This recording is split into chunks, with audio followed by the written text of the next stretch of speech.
Alright, so it's earlier than usual. I've been up since 6:30. Like, I woke up at like 6:30, somewhere around there. I don't know why. Wasn't happy about it. Couldn't fall back asleep. So I was like, I'll come down here on time. I was like, well, you know, I still got to do yesterday's video, so I edited yesterday's video. Because that runtime error took so long, and then I had to redo that, and I was finally finished when I got home from work last night. So I uploaded the video to YouTube, and then I ate dinner and was too tired to edit the one from yesterday, so I did that this morning. Just finished that, so hopefully, usually I get a runtime error, I just close the app and reopen it, and then I start it again, it's fine. So after I edited it, I saved it, closed the app, reopened it, and hit the produce button, so hopefully no runtime error this time. So yeah. Anyway, or else we could have been down here like 8, would have been good. So last night, I know this has nothing to do with the workout, I'm losing followers, I'm losing people already. So I turned on all the apps to go out and work last night. I turned on DoorDash, Grubhub, Uber Eats, Instacart, and nothing's going off, like right at the bat. This is like 5:30, nothing's going off. I'm like, wow. And then one comes through, like, I mean, it's going to cost more gas to take on one of the apps. I don't remember which one it was. And then Instacart goes off for a double order, 2 items from Dick's Sporting Goods. And they do shopping at Dick's Sporting Goods. And like 15 items at BJ's Wholesale. I'm like, that's not bad. But it was $71 total. I was like, oh crap! But the mileage was 28 miles, which means I had to go. They're right up the street from me. The store is right up the street from me, like a mile to a mile and a half max. Yeah, Dick's is about a mile and a half, and then backtrack over to BJ's at the other end of the plaza, basically. So it took me about an hour total between Dick's and shopping at BJ's. Because I'm not a good shopper. But then I had to drive 28 miles total to the far, far, far west side of Akron. If you know the area, it'd be great. I don't know. I'm old. I don't know what that movie would be. So, if you're familiar with the greater Akron area, I'm near Chapel Hill Mall. So I'm like the North Hill area, close to Cuyahoga Falls, in Talmadge. And I had to drive all the way over to the Wadsworth, Montrose area to drop off the BJ's order. Which I don't understand why people would order stuff from so far away. There's got to be like a wholesale Sam's Club or something over that way. But whatever. I'm like, I made $70 in 4 hours the night before, which pissed me off because it was terrible. And but I'm like, this would be $70 in like 2 hours, 2.5 hours max. I'm like, okay, cool. So I drop it off. I left my house at 5:45, and I dropped the second order off by 7:45. So it took me 2 hours total. I'm like, all right, cool. From Argentina. Well, hi, that's awesome. That's far away. It's farther than I drove. Now, if you know, and if you're familiar with how the DoorDash and the Grubhub and Uber Eats work and everything else, Instacart, it doesn't matter. Instacart and Uber Eats, it doesn't matter where you are. You can get offers from wherever you're at. There's no area, there's no assigned area, there's no regions to worry about. You just got to be close to stuff. And Wadsworth and Montrose and Fairlawn, which is kind of like, here's Wadsworth and Montrose, like here, and Fairlawn's like right here, full of restaurants and stores. So I start driving east, you know, because that's where I was over here. So I'm driving east, back towards you know, Fairlawn, and I can drive straight up Route 18 Fairlawn back to my preferred area, which is where I am right now.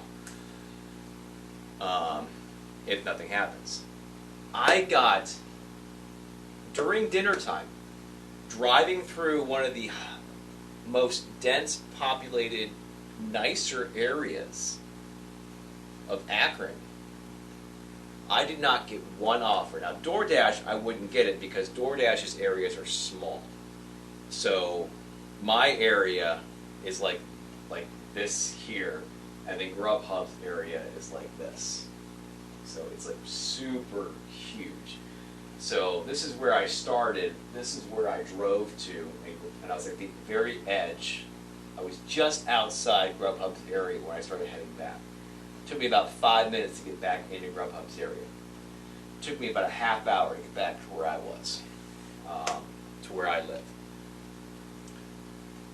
So I drove into the area, then I stayed on the main roads and drove east through all of the restaurant strips, the main restaurant strips, straight up Route 18. Not one single offer on Uber, on Grubhub, and nothing came through on Instacart. The Instacart I kind of understand because it's later in the evening. That makes a little more sense. But during dinner, like, I passed 40, 50, 60 restaurants just going through. And it wasn't until I hit my DoorDash area that Grubhub went off for the first time. And DoorDash and Grubhub just started going off, and then Uber Eats started going off as soon as I got back to my area. This is why I'm very iffy about leaving my preferred area. Even though there's a lot of restaurants out over this way, downtown Akron, there's Highland Square, there's Wallhaven area, Fairlawn, Montrose, all that area over here. There's a lot of stuff over here. But even though I'm still in the overall Grubhub area, because it's huge, I don't get stuff over there. It's the weirdest thing. I won't get anything until I drive back to my area. And and I know that doesn't help you guys out if you're outside of an area, because we do have boundaries, like in DoorDash. There are boundaries in DoorDash, and I live basically. If you looked at my area on the map, you know, let's say it looks like this. I live like right here at the edge of my area, so a lot of the orders I get are going from here out here. So as soon as I go over about 2-3 miles outside my area, I get nothing until I come back. So I have to kind of double the mileage on what's offered to me. So if it comes through at like $10 for 10 miles going this way, I got to make that $10 for 20 miles, you know, as opposed to me going from here up to here. I'm still in my DoorDash area. And it seems like I only get orders from Grubhub and Uber Eats in my DoorDash area, which is dumb because Grubhub's is huge and Uber has nothing. They have no area. But Uber would try to send me 25 miles out that way with food from here. Like, they want me to go to Outback Steakhouse and take it 20 miles north. I'm like, you understand your medium steak is going to be well done by the time I fucking get to you. I'm like, there's certain things that you shouldn't order that from that far away. I understand being picky and wanting stuff. Now, when you order like ethnic food, I've had this argument with people. Like ethnic food, you want a certain place. Okay, we have like 4 Thai restaurants. 2 are they're not like all super close. There's a small one in a plaza like right here. There's another one in a plaza right here, and the other one's like 4 miles that way. The other's 4 miles that way. There's Pad Thai, Bangkok Thai, Gourmet, Thai Gourmet, and Lemongrass Bar and Grill. Now you'll see orders for those from far away, even though there are other Thai restaurants over that way. I told somebody that day, he sent a message in one of the Facebook groups. He was like, was I wrong with this message? I said, absolutely, because he said, just to let you know, there's a Chinese restaurant a lot closer to Chang's, and it's basically the same thing. It's only a couple miles from your house, and Chang's is like 20 miles away. PF Chang's. I said, you understand people want what they want when they order ethnic food. Like, I could go to every Chinese restaurant within a 5-mile stretch and order the most basic thing you can get. Let's just say General Tso's chicken, and every one of those are going to taste different. They're all going to have the basic ingredients. They're all going to have the base, similar taste to it. They're all going to taste different. It's the same thing, if you go to Longhorn versus Outback, they're going to taste different because they season them different. They're still steak, but you want what you want. So I understand that. Do you ever drive for Uber? I don't a lot anymore. I started out driving for Uber. That's what I started doing part-time. And then I started adding on the other stuff, and then the deliveries got a lot better. I was making twice as much. I was making a little bit more money per day with deliveries, but I was driving half as much. So I was like, yeah, this is better. And then I found a nice little niche, or a little niche, little thing to do, routine that I got into.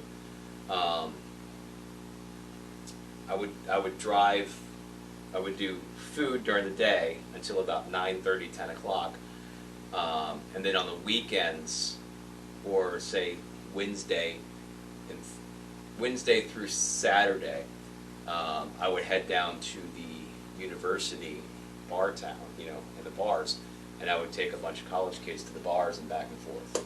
It's just simple back and forth. I have no problem with drunk college kids. Most of them can hold their liquor just fine, and they're super short rides. So it's the chance of somebody puking in my car, very minimal, because they're in and out of my car within like 5 minutes. And drunk college kids are usually in a good mood, as opposed to going to pick up the drunk guy who's they forced out of the bar because he was being rowdy and obnoxious and threatening people. I don't know what I'm getting if I go down, downtown and pick up whoever at the bar at 3 o'clock in the morning. But if I go down to the college, I'm mostly picking up drunk college kids who are having fun. So I don't have a lot of good stories. No, I do have like a couple, nothing major. I did pick up a guy.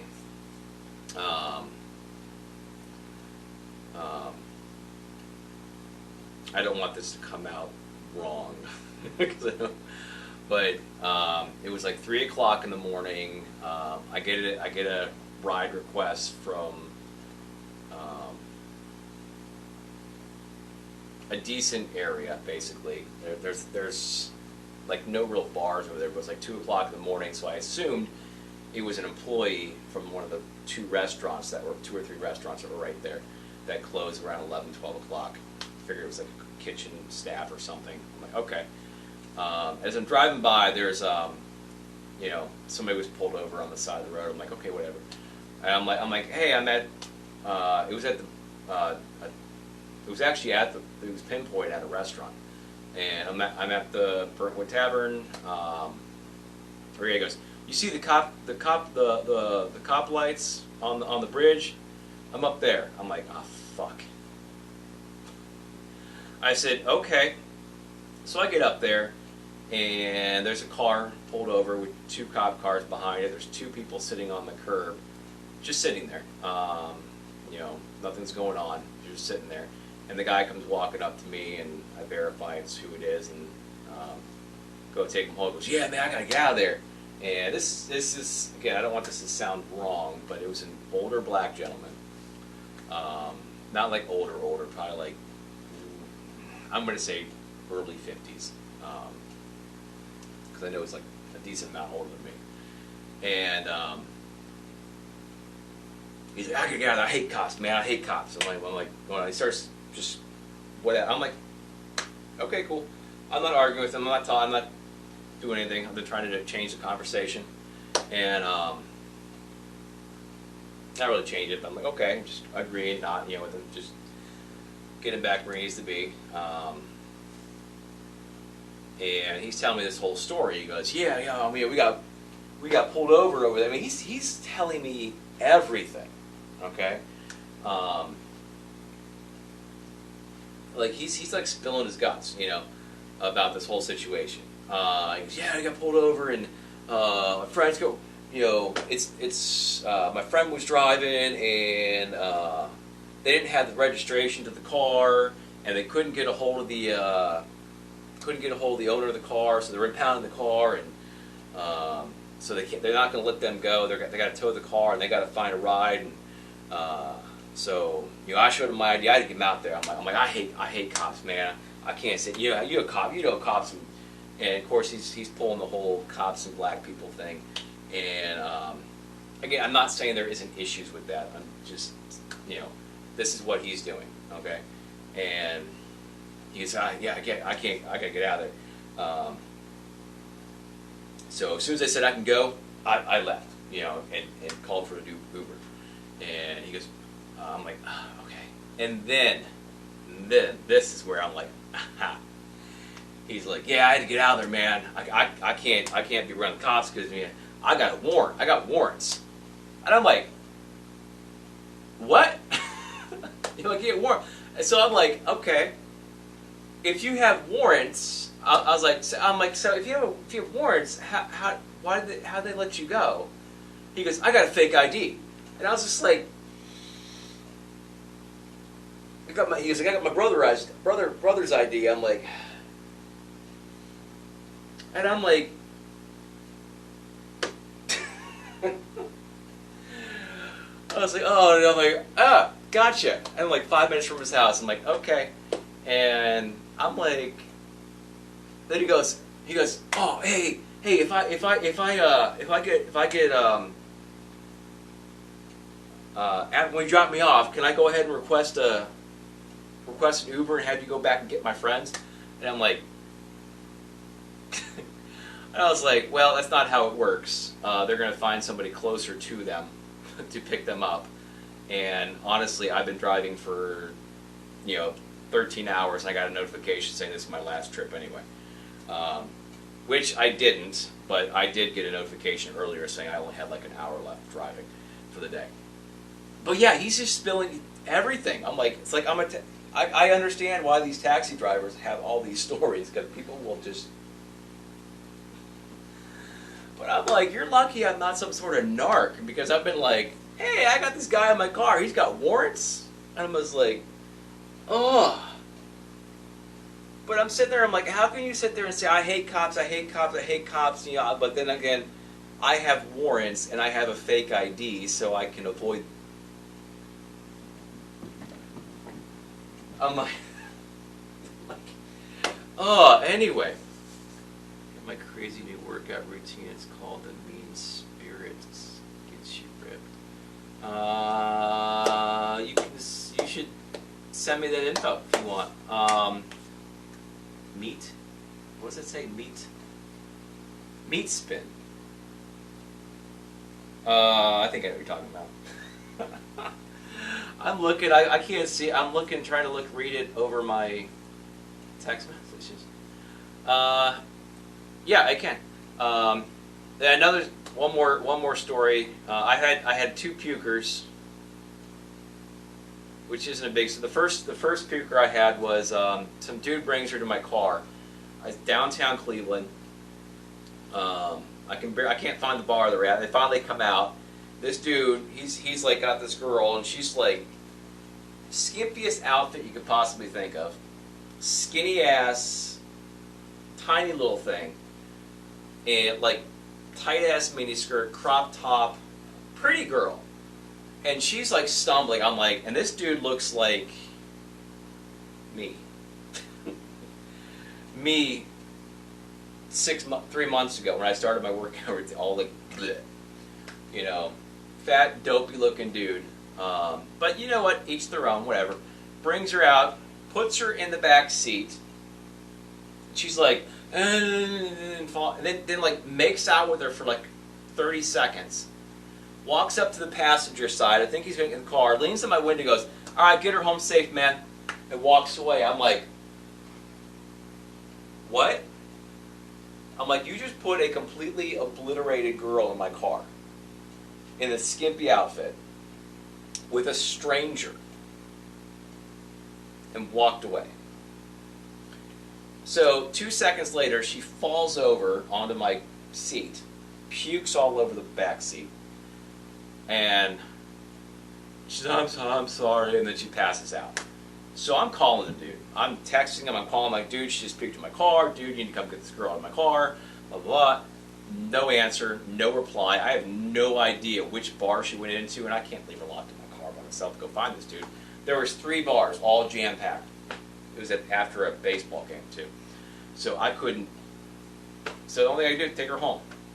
So luckily I had the right address, and I verified with her. I get her home before she passed out. Get her to her house. And I'm like, which house is yours? She's like, what? Who are you? Who are you? I'm like, I'm your Uber driver. I just brought you home. Which one of these 3 houses is yours? There's no lights on, and of course it wasn't pinpointing rightly, properly. And she finally gets out. She pointed at the wrong house, by the way. I'm like, is it the blue house or one of the brick houses? Blue house. And she walks to the brick house. Well, she stumbles in her like platform high heels. Stumbles, falls over. I had to get out of the car and help her to her door.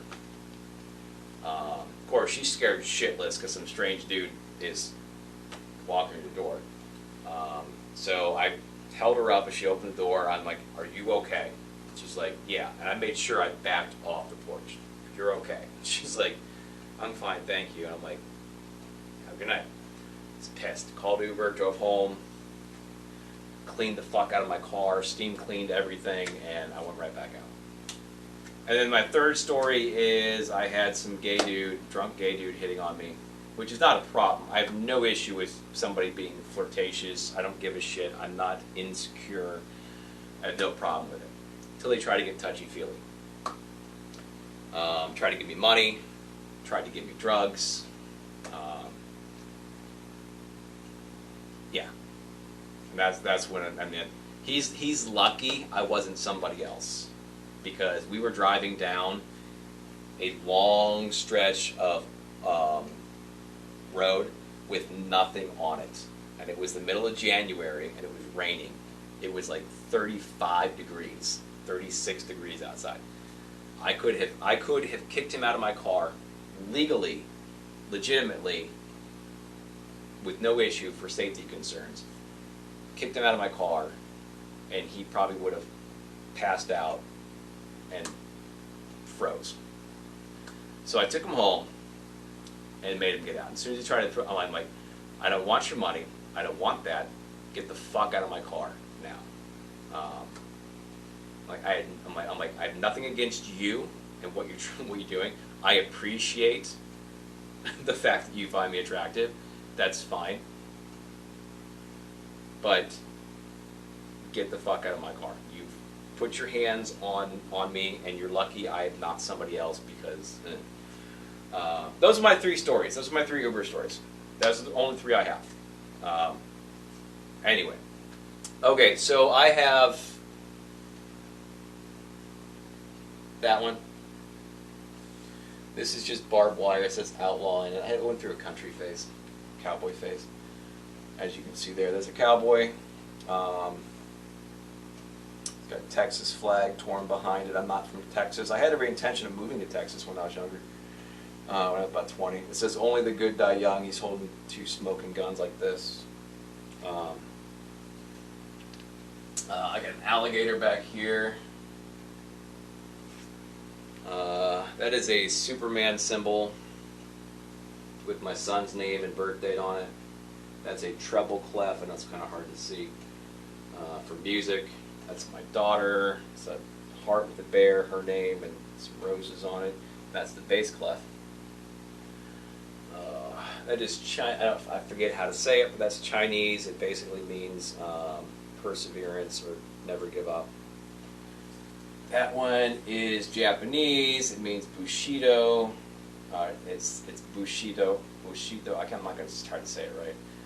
It's also Ushitao in Chinese. Basically means way of the warrior.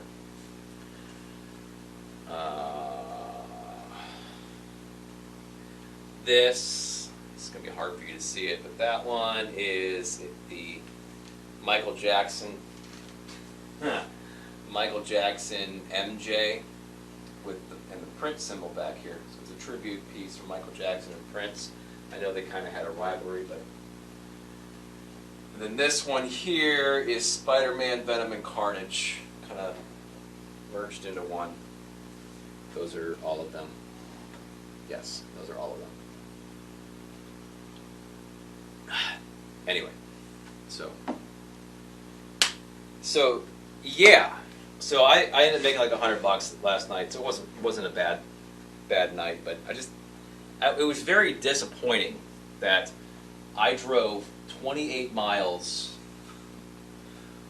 from one side of Grubhub's area back to where I like to be, and I got absolutely not even offers that I could decline, like not even like a bullshit offer of like $5 for 20 miles. Nothing.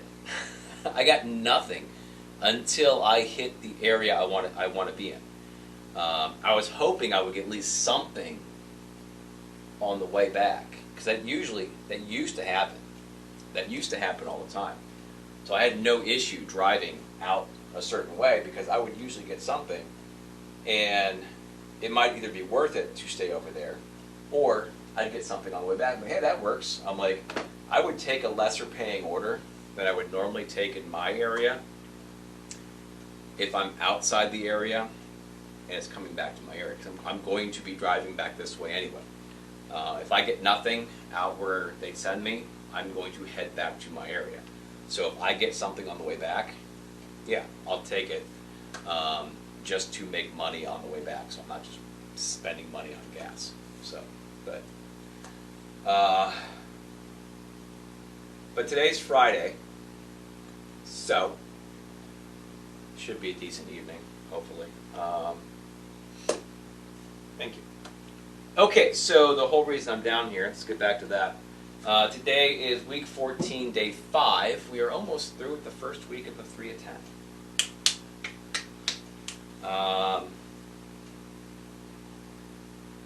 It is abs, back, biceps, part 2. So same routine, same muscle groups as Tuesday, different exercises. So today, for abs, we are doing, obviously, our warm-up is going to be the ab jam by Turbo Jam. Our warm-up, I would say my warm-up. I don't think anybody's doing this with me. Plan for the weekend, working out, working. That's my plans for the weekend. I work out today, work out Saturday, I do a stretch on Sunday, and then I work in the evenings. That's pretty much all I do. That's all I do. My son comes over on Mondays. We hang out, we watch movies, we go to the movies, grab some dinner and stuff. He doesn't come over till late, so there's not really much to do other than that. So, gotta mow my lawn at some point. Hopefully it won't be raining this weekend, so I can mow it Monday. All right, so abs are going to be planks, side planks, and the oblique twist. Back exercises, behind the neck lat pull downs, seated rows, supported rows. For biceps, we're doing incline bicep curls, concentration curls, preacher curls, and then a reverse curl for the forearms. That is today's workout. Also, I want to reiterate the fact that the ab workout is going to be a superset form. So we're just going right through them. Plank, side plank, oblique twist. Plank, side plank, oblique twist. Plank, side plank, oblique twist. So there's no real rest period in between. There's no intervals needed in between because we're just hitting right through it. Other than that, the rest of the exercises are going to be just regular sets. So all 3 sets done in sequence. So we'll do all the behind the neck lat pull downs, then all the seated rows, then all the supported rows, etc. Intervals will be done in between any exercises that aren't superset form, so obviously not the abs, or any exercise that is single-sided. So for the supported rows, we do right side, then left side. There's no interval needed because the rest period needed for the right arm is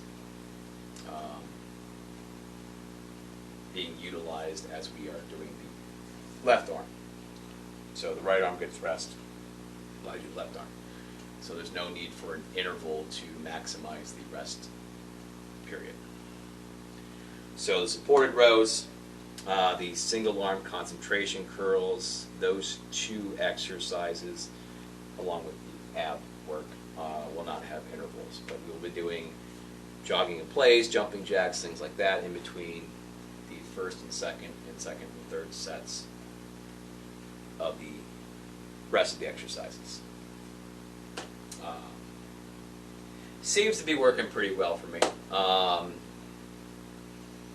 Although it was kind of a bitch the first few days of my calves. It's a lot of cardio stuff that you do in place, you're up on your toes. So it's a lot of calf work. even if you're just like jogging in place, you're on your toes. But it's just to utilize the rest period because the higher the heavier the weight with the less reps, the longer your rest period needs to be. So to utilize that time, the intervals, the cardio intervals, help take up that time, as opposed to just standing here talking like I'm doing now, or just taking the heart rate down, lowering the metabolism. You do the intervals just to keep yourself moving, keep yourself warm, and it's a little extra cardio on top of it. So helps boost the metabolism, helps to help with fat loss in the middle of the workout. So just an example, if you notice a lot of the power lifters, they lift very, very heavy weights. And the heavier you go, you're doing 2 or 3 reps, you're resting for like 5 minutes between each set. They're doing like a lot of sets. And a lot of them are very heavy sets. You know, not just muscular, but they're heavy sets. They don't do a lot of cardio. Their goal is to be strong. They don't care about being ripped and in shape. They want to throw boulders over their shoulder. You know, they want to lift the back end of a car. They don't give a shit if they look like they can lift the back end of the car. You know, all these strongman competitions, they're not like in super phenomenal shape. So they bulk and they bulk and they bulk and they bulk, and when they rest, they rest. Or they do supersets. So that's not my goal. My goal is to have an aesthetic Adonis type figure for the first time ever in my 44 years. So I want to be stronger, but I also want to look good. So. All right. Anyway, that's enough of that. Are you aiming for a six-pack? Absolutely. I was close one time. One time I was close. 8 years ago, I was super close, and then everything, my whole schedule changed and got messed up. I could see it. I could bring it up for you. I have a picture of it because I was all excited. I had to finesse. I was 8 years ago. It was like December 2014, January 2015, right around there. I got into really good shape. I was super close to being where I wanted to be, and see if I can find a good picture of it.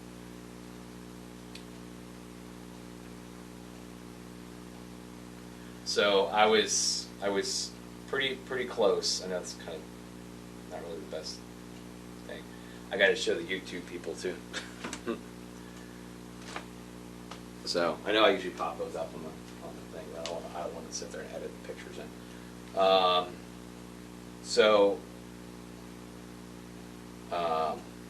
But yeah, I was super close, and then there was one day where I was like, I can start to see the six-pack, and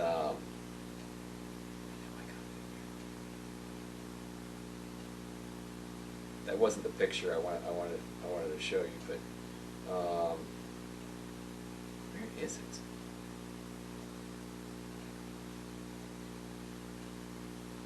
Huh. I swear I had one.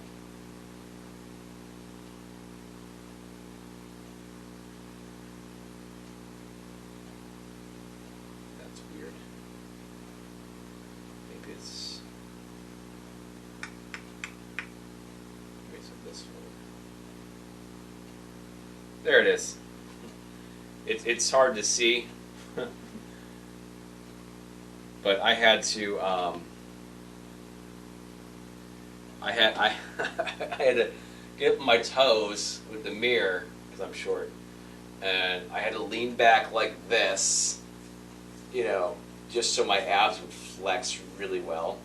And I was like, oh, there it is. I was all excited.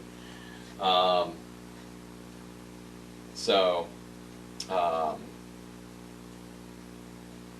yeah, I'm trying to get past that. So yeah, my routine is designed to tone, strengthen, and define the ab area, but strengthen and build more around the rest of it. I don't want big, bulky abs. I want slim, trim, defined, strong abs. So I'm not going super hard with the abs. That's the other thing with the abs. That's the other thing I wanted to make sure I mentioned. I forgot to mention. Thank you. The ab work as well. I also want to reiterate the fact that I am doing ab work as for toning and definition as opposed to building. So while every other exercise is changing with its sets, we were keeping 30 reps total, period. So we went from 1 to 30, 2 to 15, 3 to 10, next is going to be 5 to 6, and so on. So you have a total of 30 reps per exercise, except for the abs. The abs will stay 30 reps per set. So we went from 1 set, 2 sets, now we're on 3 sets, but we're keeping 30 reps. Planks, obviously planks are timed, not reps. So we're building up to a minute. We're building up to 2 minutes on the regular planks per set, I guess technically, and a minute and a half per set on the side planks, and then we will add weight as needed. So if you are going for big bulky abs, you can still do the same routine I'm doing, but instead of keeping the reps at 30 per set, make it 30 total like the rest of it. So if you were doing 3 of 10, do 3 of 10 on your crunches, do 3 of 10 on your reverse crunches, do 3 of 10 on your side crunches, do 3 of 10 on your Mason twists, and then add more weight. That will give you bigger, bulkier abs. So actually remember, abs are muscles just like everything else. You can make them big and strong. You can get all super Hulk, you know, kind of done super Hulk.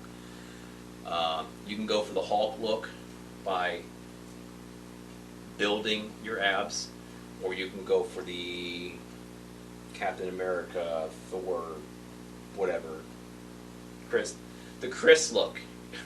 You can go for the Chris look, the Chris Evans, Chris Hemsworth look by keeping it slim and trim and strong. Okay, so those are I like to point out 3 options. You got Captain America, you got Superman, you got the Hulk. Okay, Chris Evans. Actually, kind of honestly, you can go Chris Evans, Chris Hemsworth now. Yeah, Chris's are about the same. They're pretty much the same. Henry Cavill, and then the Hulk, like Mark Ruffalo's Hulk. You know, as far as your bulk goes, those are 3 different things I like to point out. Everybody knows that. I started talking about Jay Cutler and things like that. Brent might know who I'm talking about, but I don't think everybody else is going to when I say Jay Cutler. So I said Jay Cutler to my son. He thought I was talking about a football player. So Jay Cutler's like, if you look at Jay Cutler, bodybuilder, if you ever pictured a live action He-Man, if you know who the He-Man character is, the live action He-Man, if they would have made it when he was in his prime, he would have been perfect to play He-Man. No question. Look him up. I'll tell you right now. I'll look him up for you right now because I'm talking anyway. I don't have to really work until 4:30, you know, so, since I fucked up my schedule. Jay Cutler, bodybuilder. He's like 48 now, I believe. Yeah, he's 48 now.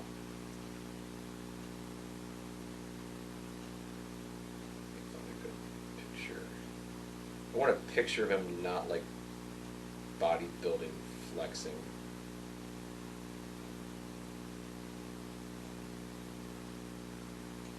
Nah, whatever. That's a good one.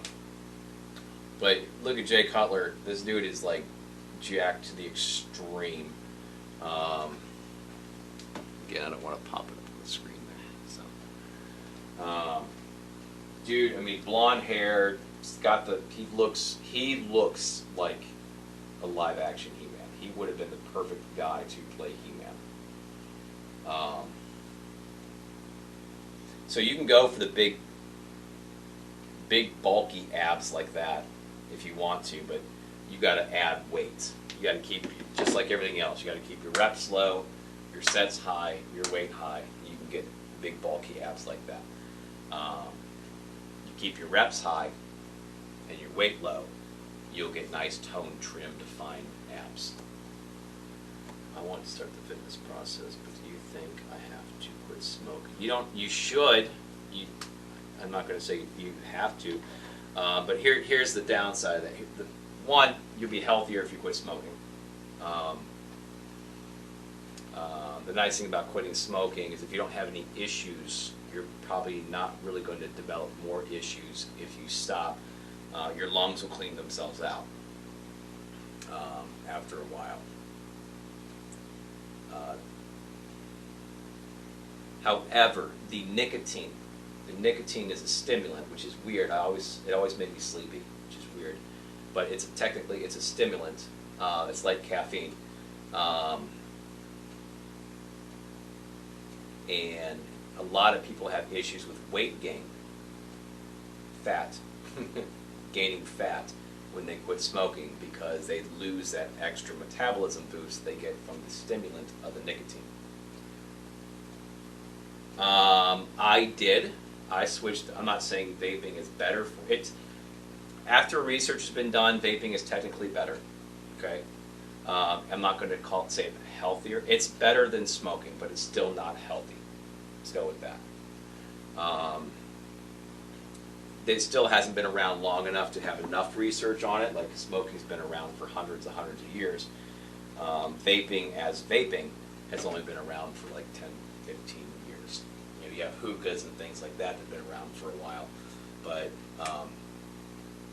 the current electronic vaping system has only been around for a while. So there's not a lot of long-term research on it, but there is enough that so far shows that it's overall better than cigarettes. But I'm still not sure about the popcorn lung thing. Popcorn lung usually comes from the chemicals used in certain vape juices.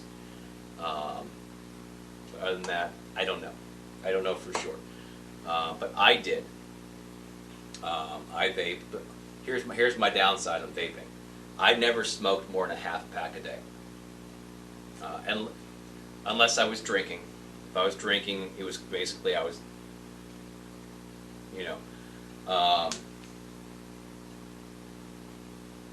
or it was a really long, stressful day. Very rarely.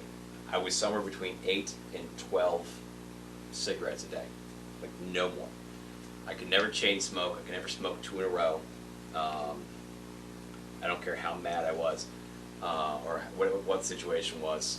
So it was, I'm like, hey, you want to go smoke? I just came back in. He goes, well, come smoke another one. No, it was disgusting.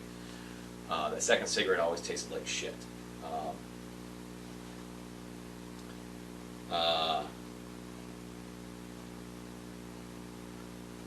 But you always know when you're done with a cigarette. That's the thing. Because you finish the cigarette and you're done. And then you have one a little bit later when you feel you need one. With vaping, you're never done. Okay? There's nothing to finish. So you have to kind of pay attention to what you're doing. With me driving around all day, I fidget. It's constantly in my hand. I'm playing with it like this while I'm driving. It's here. I'm doing things like this, hitting it. I will hit that thing all day long. That's the problem I have with it. If it's not in my hand, I'm like, where the fuck is it?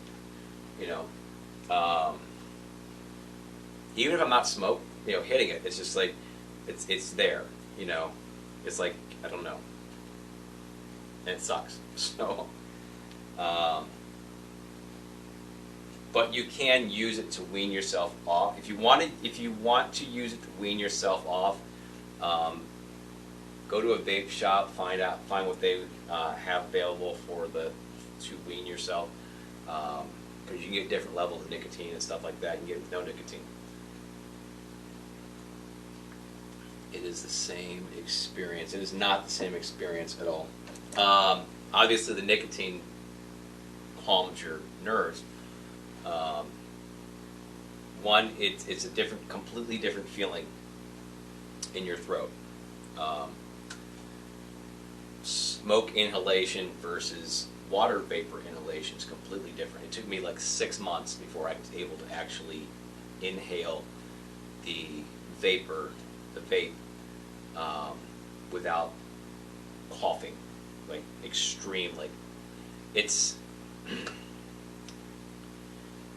Think of like you take a big swig of water and it goes down the wrong pipe, and that's the feeling you get when you first start vaping. That's the feeling I got. I had to take small hits off of it, like super small. It took about 6 months before I was able to actually quit smoking and switch over to vaping. I almost stopped because I was getting a migraine from coughing so hard. It was a horrible feeling. But as far as the nicotine, yes, you can get nicotine comparable to cigarettes. So yeah, you can get the cigarette-like ones. You can get the pens, the e-pens. That obviously look more like a pen or a cigarette, and you have that same feeling as soon as you get used to it.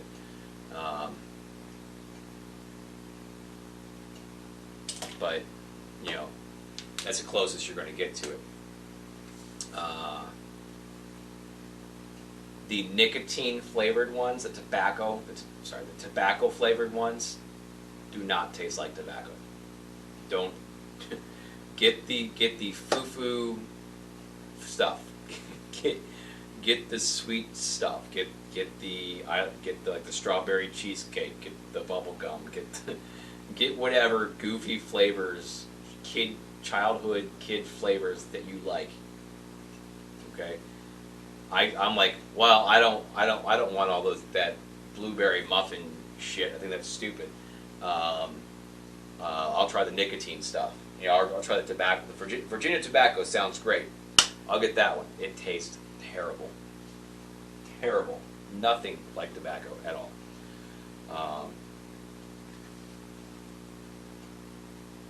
The menthol ones, I don't like menthol, so I didn't try those. But the mint ones are pretty good. I have strawberry graham cracker upstairs right now. I've had pumpkin graham cracker. I've tried a whole bunch of different stuff, but I tend to default to things that are more cookie, cereal and milk type flavors. Those are the kind of flavors that I like. I don't like the fruit ones, like if it comes off like fruit medley or mango or watermelon or lemon lime. I don't like those. They're too strong and bitter. I had one that was raspberry sorbet. It first hit was like, well, this is delicious. After that, it was way too strong. So I like more mellow flavors. So I would probably go with the blueberry muffin or something if I actually had one of those. But yeah. It's also cheaper, by the way. I enjoyed cigarettes too. It's a hell of a lot cheaper.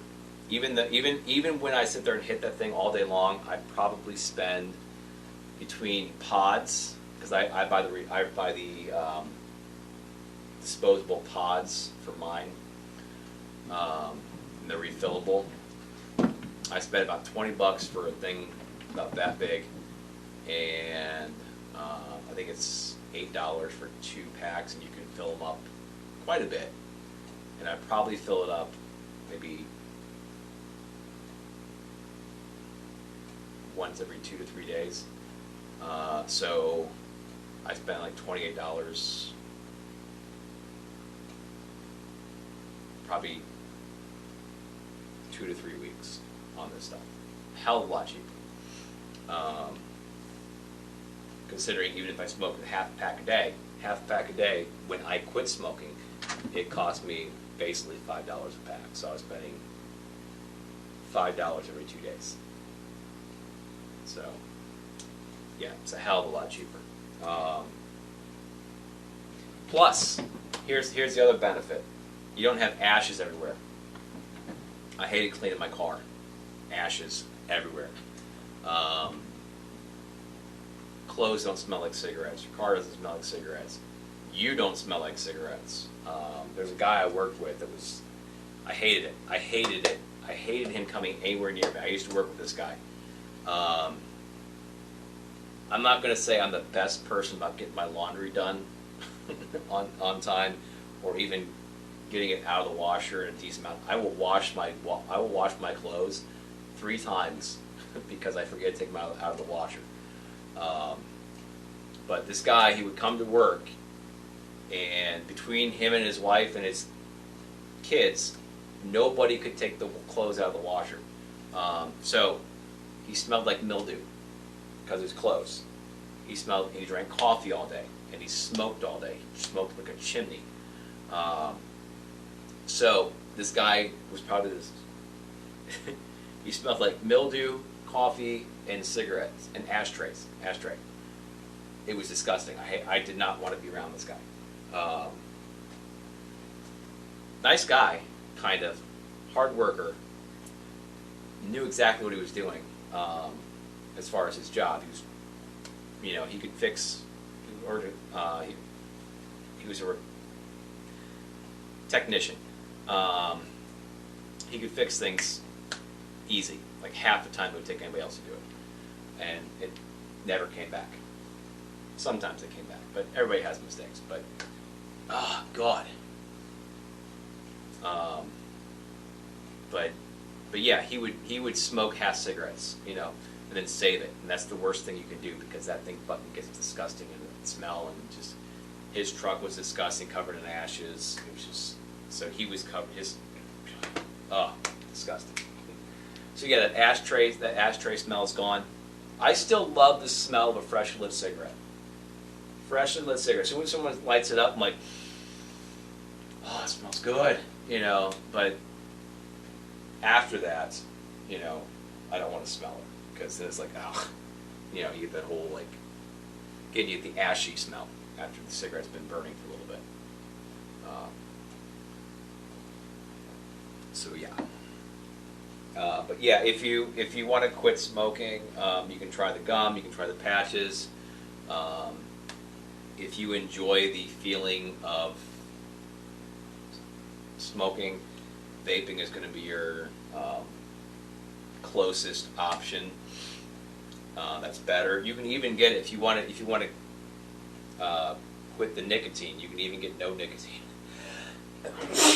Excuse me. So if you want to wean yourself off of it completely, then you don't need you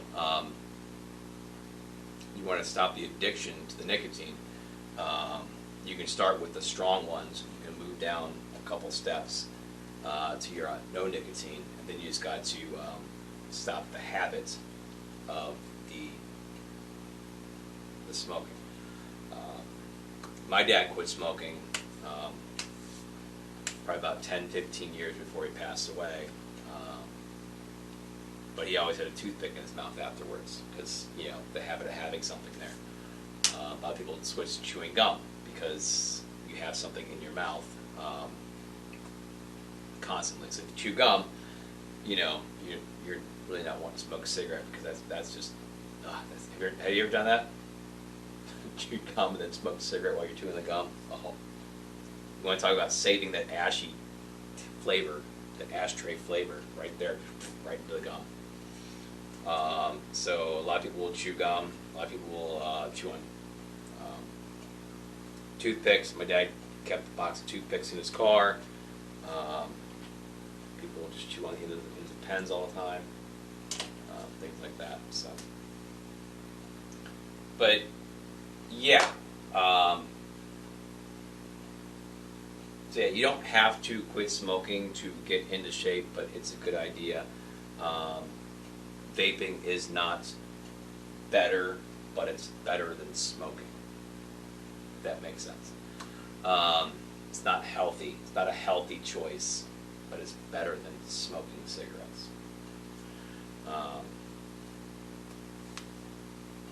So yeah.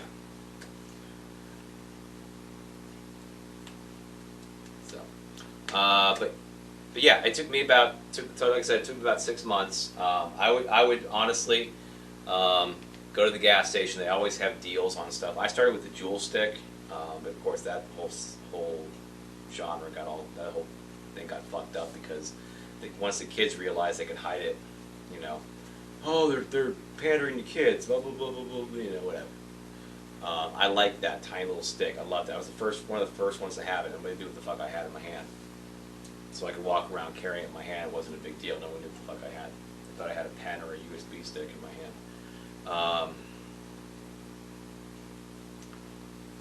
But you can buy the cheap one for like $10. I'd get one of the mellow flavors to start with. Sometimes they come with a pack of different flavors. And then just take small hits off of it until you get used to the difference in smoking versus vaping. Because that was hard. But once I switched, I was fine. I probably had maybe 3 cigarettes after I switched, and that's because I needed that. I was so pissed off and angry that me going out and hitting the vape was like wasn't doing it for me. I needed that cigarette so I could just fucking flick it when I was done.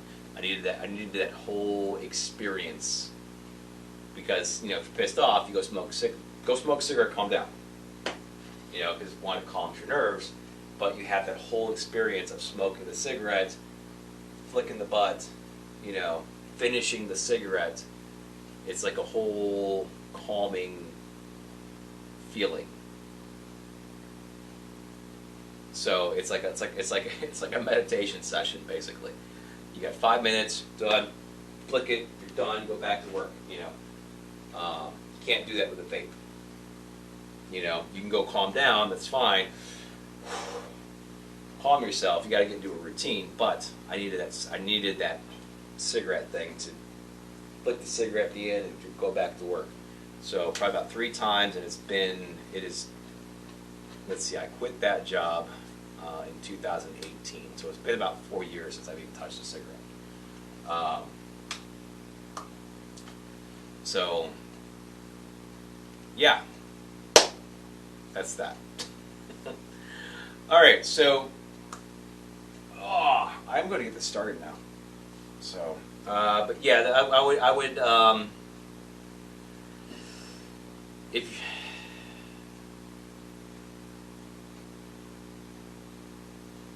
quitting nicotine will most likely affect your metabolism right away. So a lot of people will gain weight when they quit nicotine. So if you want to quit, like I said, quit smoking, use some nicotine for a while, wean yourself off of it, let your body get used to it, and go from there. So, but nicotine is it's a stimulant. If you stop taking it, it will mess with your metabolism. And not always just that. Some people will start eating more because, again, you quit smoking, you need to put something in your mouth. So what do? You start eating. So not only are you losing that extra stimulant to your body, now you're eating junk food because it's quick and it's easy and it's simple. You grab some chips. It's not filling, but it's full of calories, but you don't feel full eating a bag of chips. So you go to the vending machine, grab a bag of chips, so something like that. Yeah, so okay, I'm going to get this started because I'm going to get very hungry very soon. I ate my protein bar like 2 hours ago. And that's my fault. I should have waited until I came down here in the first place, but I didn't. So, yeah, appreciate all the likes. All right, so again, today's workout is abs, back, biceps. The warm-up is Turbo Jam's Ab Jam. It's about 20 minutes. It is basically its own ab workout, minor workout. So that plus the ab workout that I'm doing will be a nice ab workout.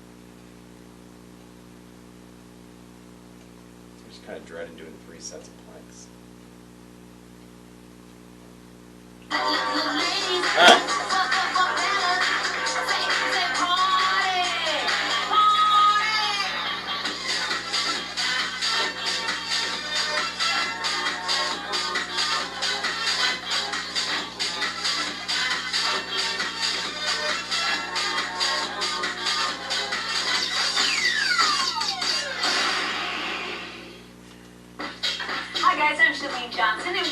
Ab Jam. This is a great abdominal workout because it's 2 parts. 10 minutes standing, 10 minutes on the floor. You can do 1 part. Hopefully you'll do both. Now we're going to start off by reviewing that tuck position. Shoulder blades are back against the wall. Tailbone goes underneath you. This is very important. From the belly button up, you've got great posture. From the belly button down, tailbone's under toward me. You got it? We're going to isolate the abs in every exercise. Let's start by fanning the arms up. We'll warm up the back of the abs. Bring the arms down, flat back, and round it up. Round up the back. Good. Arms up. Bring it back down. Flat back. And when you round up, you're already crunching those abs. Let's go center. And tuck. And shake it. Contract. And shake. That's that tuck position. So hold it. And then shake it. Have a good time, all right? Because that's what working out's all about. We're going to take a center. Hold. Bend to your right. Center. Isolate, contract the abs. Again. Squeeze, now go side. Center, and to the side again. Let's go a little quicker. Here we go. Center, side, center, side. Now, don't just go through the movements. I actually want you to think about what's happening in your abs. Feel those abs getting tight. Feel your ribs moving towards your hips. Squeeze.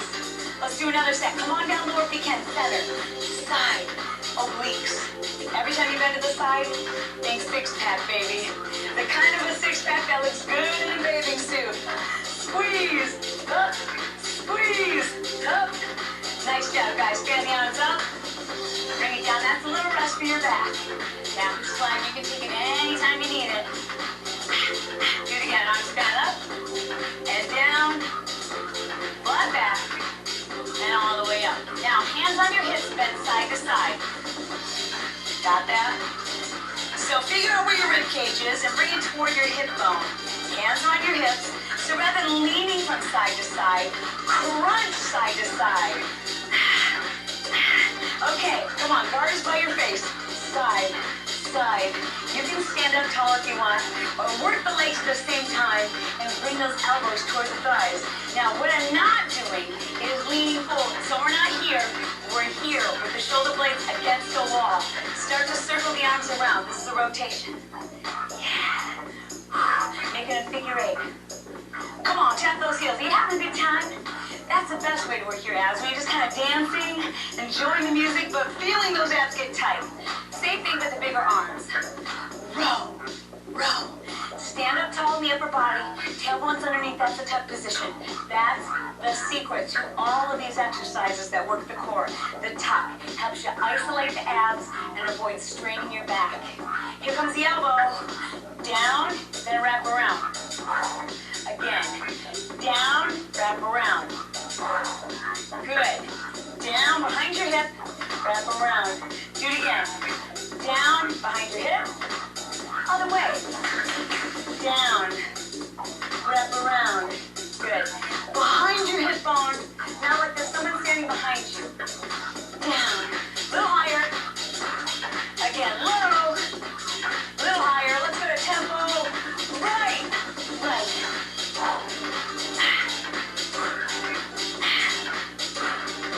Good. Other way, baby. Oh, man, you can feel that, can't ya? Nice job. Your abs are going to be so tight. Fan it up. Here we go. Deep breath in. Exhale down. Flat back. Round it up, please. Deep breath. Good. Flat back. Round it up. Nice job. Tap it out, guys.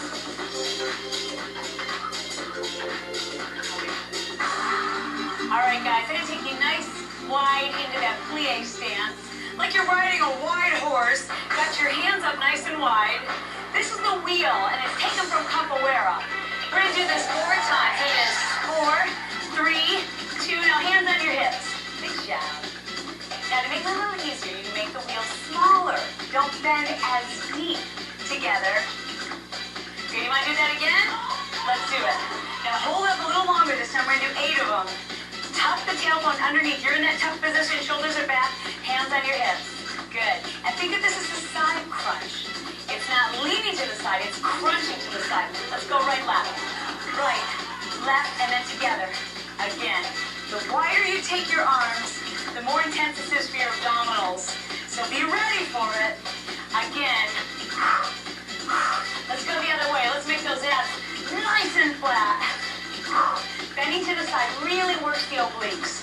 Now, if you need a visual, just imagine that you're about to go into a cartwheel. So you want to bend to the side. Good. Now let's alternate. Go to the right.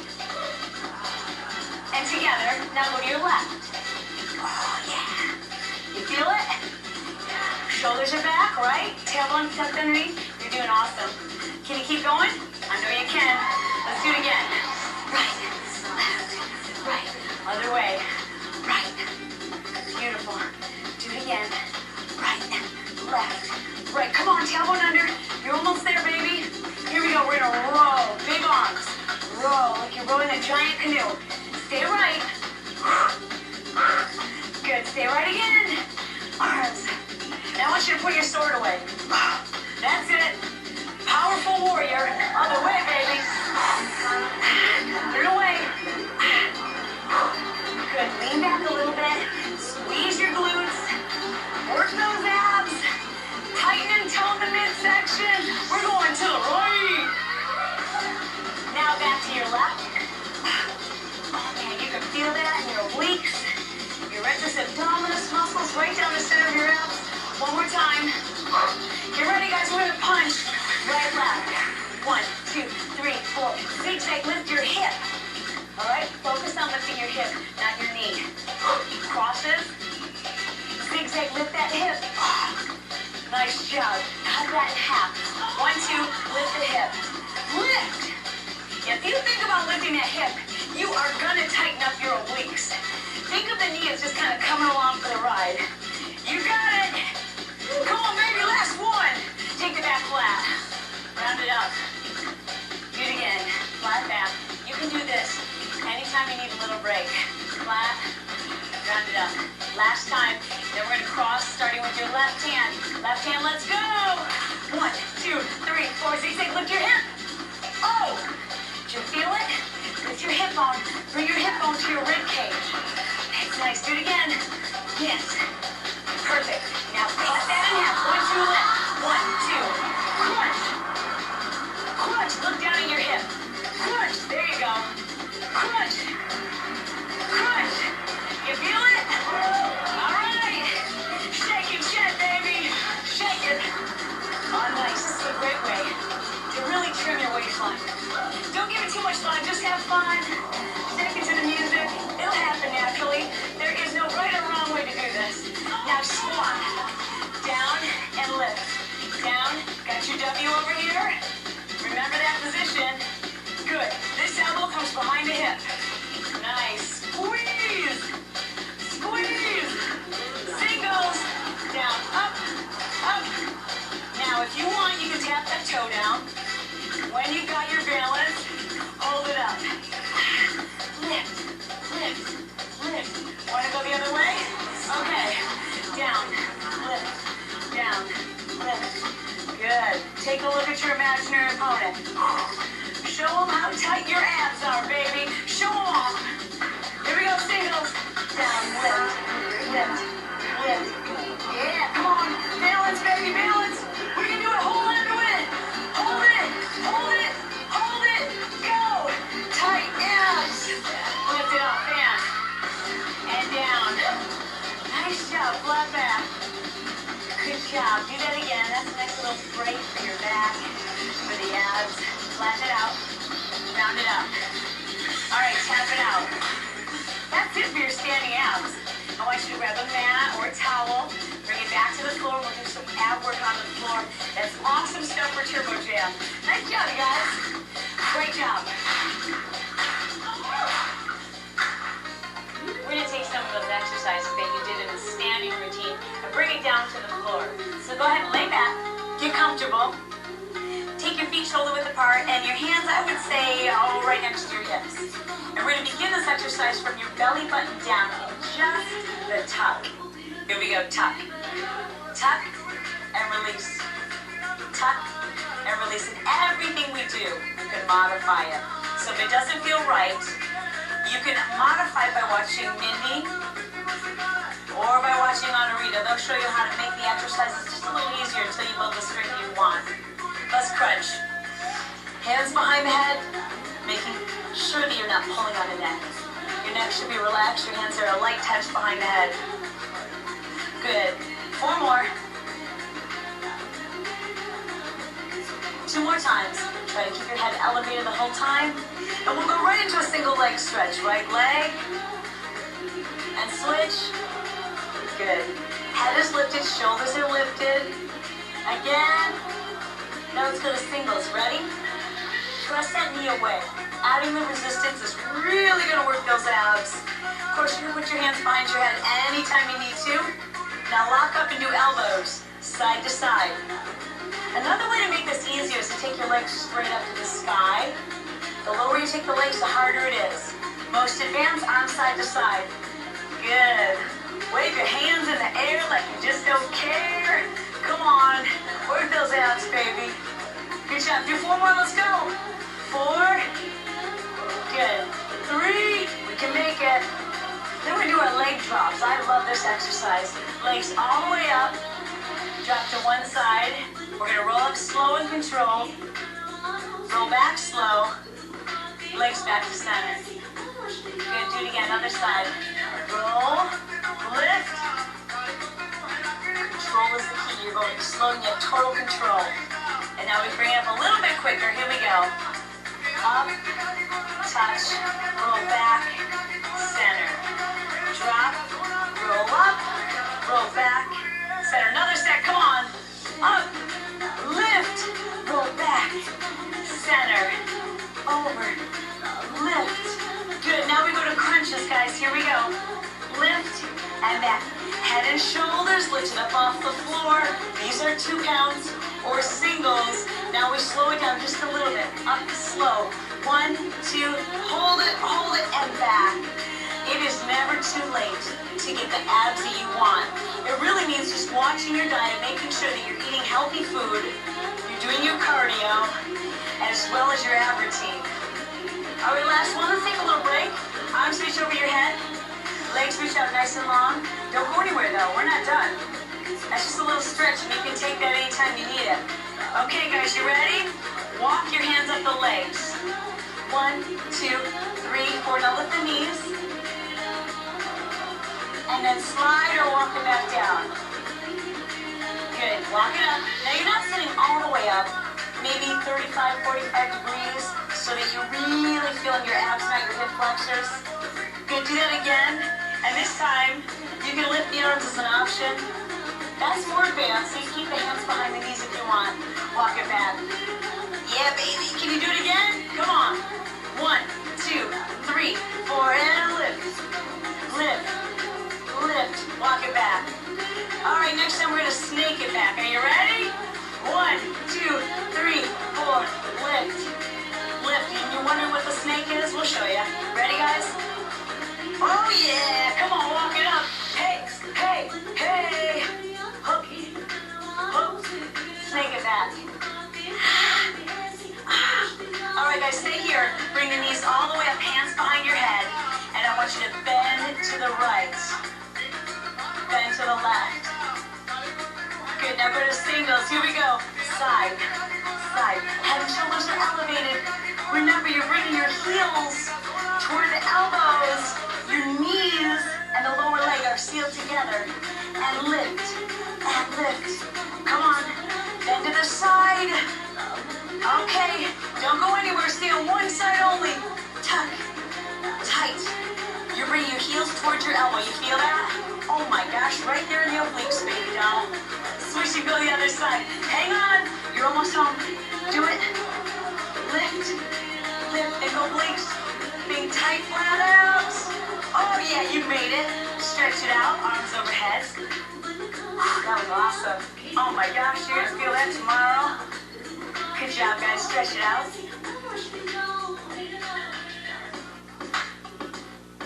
Okay, guys, let's bring the feet in. Shoulder distance apart. And we're going to start with cross punches, just like we do in our Turbo Jam workout. A little cross punches, and then a zigzag. Not all the way up. 1, 2, 3, 4, and back. Okay, join me. Let's go. 1, 2, 3, 4. Small zigzag. Try to keep your head and shoulders up. Crossing and zigzag. Do it again. You can keep hands behind your neck if you need to. Just like that. Small crosses across. Now the same thing, but let's lift up a little higher. 1, 2, 3, 4, and back. Or you can stay where you are. Just like Mindy and Anna-Rita are showing you today. Working those abs, now bringing the shoulders up off the floor. One more time. Good, now with the right knee is lifted, let's go across. Across and back. Hold the knee steady. And lift by leaning with your shoulder, not your elbow. That's a cue that will really help you focus on the obliques as opposed to doing just the elbow across. Hey, I know what cheating looks like, guys. Now lift to the center, crunch. Lift. Good. Good. Head and shoulders stay up. Keep that tailbone tucked up underneath. Other side, left knee down. Across with your shoulder. Let the elbow follow behind. Lift. Yeah, baby. All right, back to center. Crunch. Oh. There it is. Make sure that the abs are nice and flat. Tailbone tucked underneath. Belly button in. Give me 4 more. 4. Nice. 3. Keep it tight. 2. Nice. Now we're going to go right and left. Right and lift the opposite knee. How's that feel? You got a little bit of a burn going on yet? Okay. Give me 4 more. 2 more. That's nice. All right, feet together. And we're going to tuck elbows in. Tuck. Good. Crunch. Bring your elbows to touch the inside of the knees. Oh, that works. Lift your hips up off the floor. Lift. Almost there. Lift. Come on, 2 more. Last one. Good. Hands behind the knees. Roll all the way up. Face me. Hi. All right, guys. Now toes on the floor if you want to keep this nice and simple. Fingertips to the side. We go to the right. Right and center. Left and center. Now I want you to lean back slightly.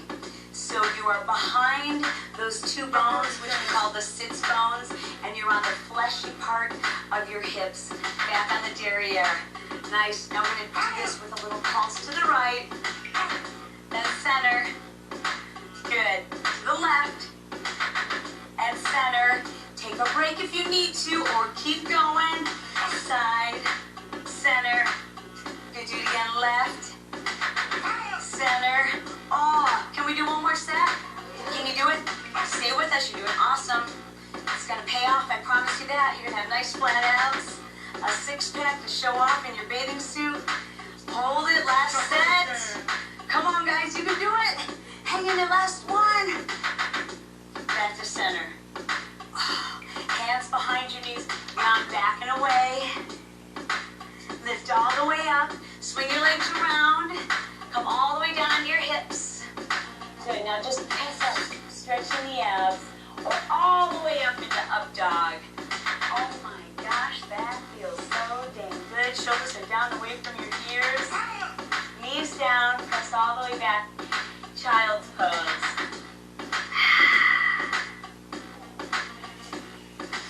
Hey, that was a nice job. I hope you enjoyed Ab Jam. We sure did. That's all you have to do. Work your abs.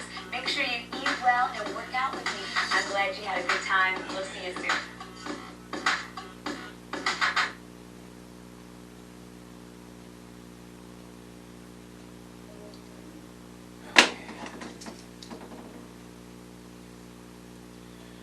Alrighty.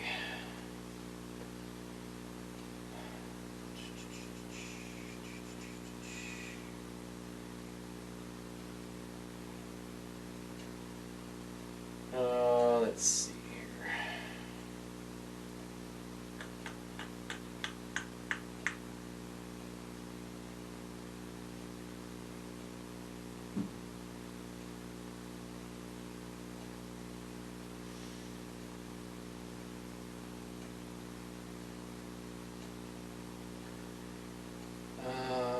Let's see. I have to go to the bathroom again. So we'll start some music, we'll come back and do the shuffle. I never turned it on.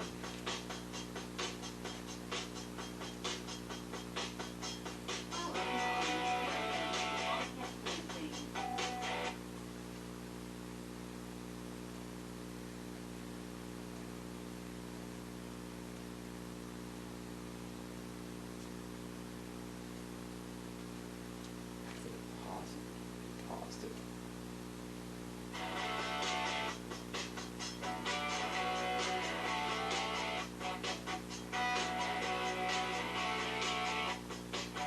That's weird.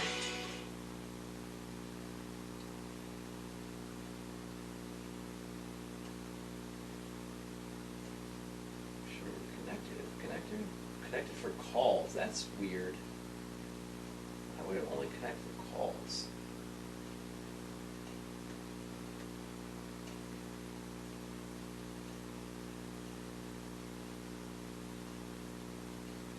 Huh.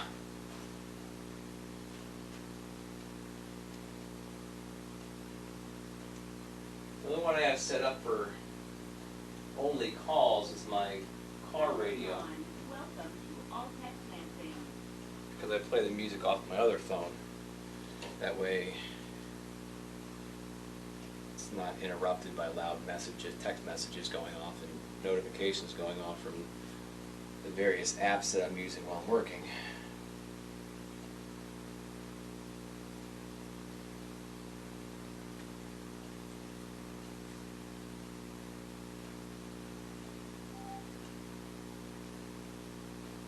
There it is. There it is.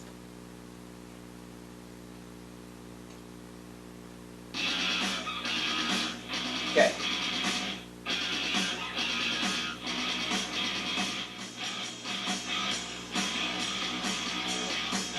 The thing is that I went right before I started. Like legit. So let's see here.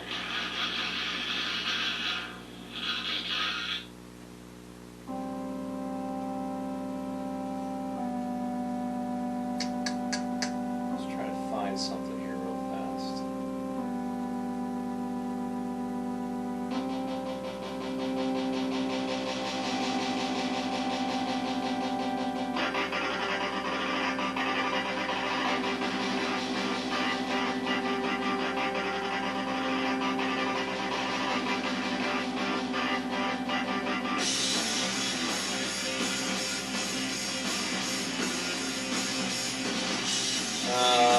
I don't know. I saw it. I don't know. Thought I saw something earlier about not doing a squat or something. I want to save it. All right. Anyway, I'm just wasting time at this point. Alright, so again, abs. Ab work is not the same as the rest of the work. The rest of the body, chest, back, shoulders, arms, legs, all that stuff is 3 sets of 10 right now for this week and the next 4 weeks after this. Ab work, however, if there are reps to be done, so crunches, reverse crunches, side crunches, or oblique crunches, and the Mason or oblique twist, those will be 3 sets of 30 with little to light weights, depending on what you need.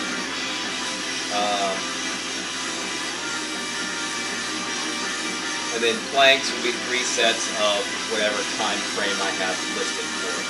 Currently, that's going to be a minute 30, 3 sets, 3 rounds of a minute, 3 sets of a minute 30. For the planks, and 3 sets of 60 seconds for side planks. So that's where we're at. And again, if you're trying to bulk your abs, do 3 sets of 10, okay, with more weight.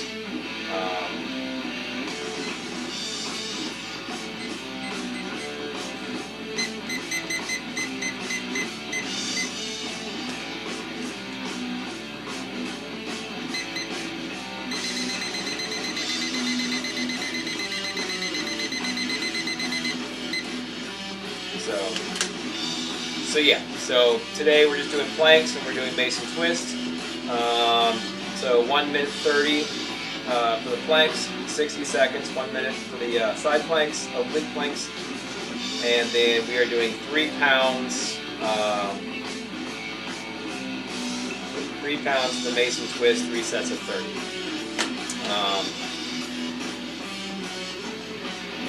Yeah. That's where we're at right now. So, and then we were doing ab work in superset form, so we're just going right through them. Plank, side plank, Mason twist, plank, side plank, Mason twist. And then the rest of the workout will be normal.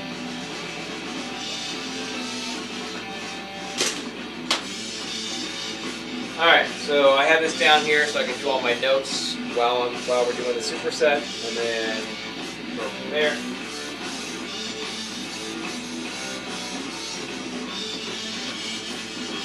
So eventually, when I start getting into, if I start adding heavier weights to this exercise with the plank, with the base and twist, so I get to like 5-8 pounds, I might even add ankle weights as well. Because the position is here, so adding the ankle weights will help me add a little extra to it. Right now, my legs are heavy enough for that, so keep it there. All right, so I have both these egg timers set for 15 seconds on top of the time. So that way, as soon as I'm done writing my stuff, I got 15 seconds to get situated and go from there. So starting with the regular planks at 1:30.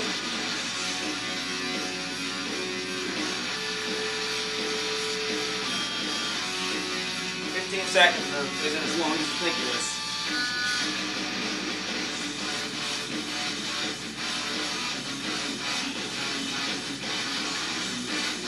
And eventually, after I hit my 2-minute mark, I will probably eventually start adding weights to my planks as well.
Alright, first set, 1:30, 0 weights.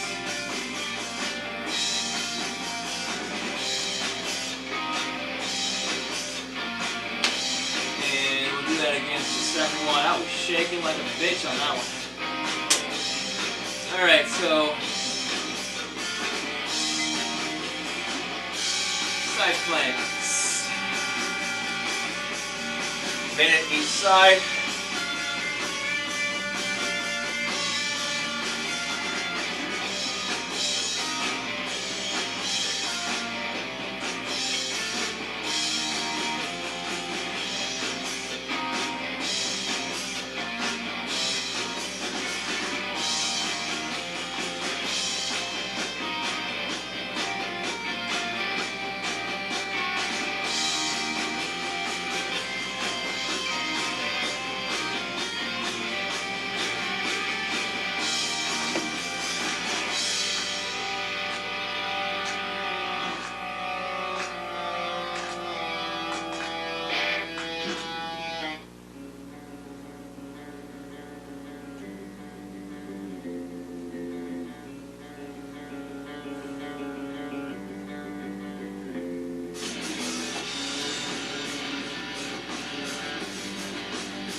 Alright, side plank, 0 pounds. 60 seconds.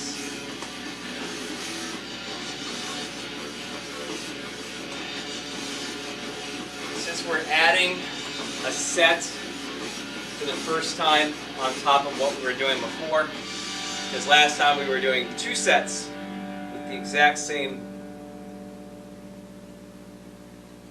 numbers, minute 30, minute, and then a 3-pound weight with 30 reps. We're doing 2 sets, now we're doing 3, and none of the numbers, other numbers change. So we're just adding one whole set on top of what we just did. So there will be, I'm not going to increase anything in the middle of the exercise like I like to do with the rest of the exercises. We'll see how the third set plays out, because that's a complete addition. As opposed to the other ones where we went from 2 to 15, now we're doing 3 and 10. We're still doing 30 reps, but we're doing less per set with one exercise.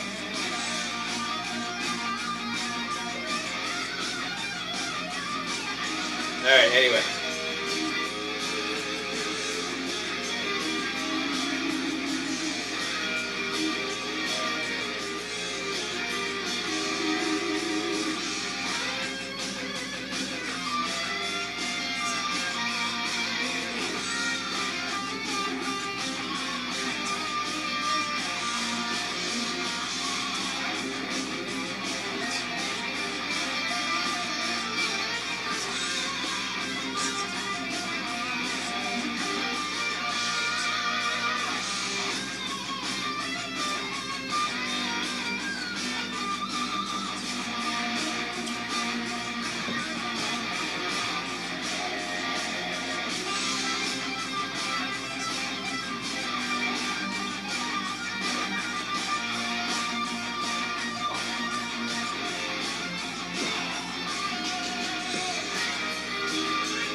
Alright, first set 3 pounds, 30 reps.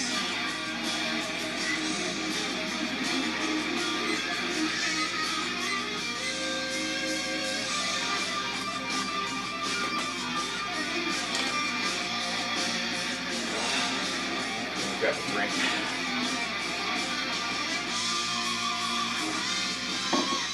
Okay.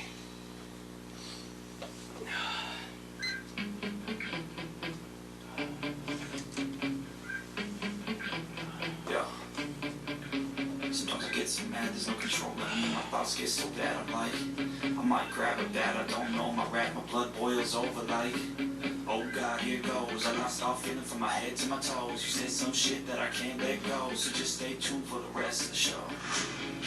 So have you ever felt betrayed? Switches how you see things, realize something needs change. Cause I know you got me fucked up, let me show you what's up. Cause enough is enough. I'll take a face full of pavement just to make a statement. I know there's no turning back. Oh God, adrenaline wasted, so mad I can taste it. I know there's no turning back. I'll put what it takes, I ain't making mistakes like that. I'll put it on your face to make you go take it back. I'll lose my shit, I go crazy when I'm mad.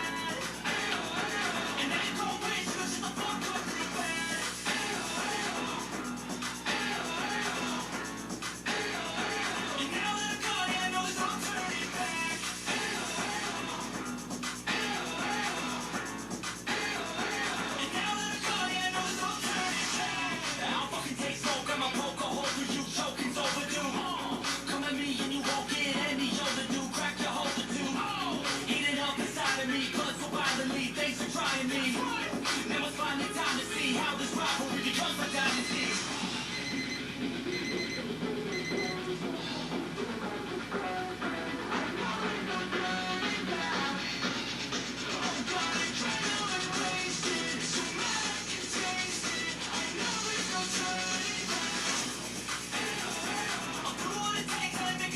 second set planks. Through the weight.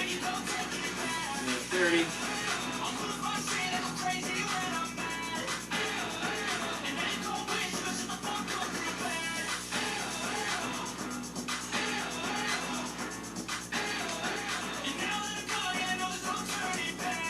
Alright, side plank, second set.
I swear I stopped that. Good.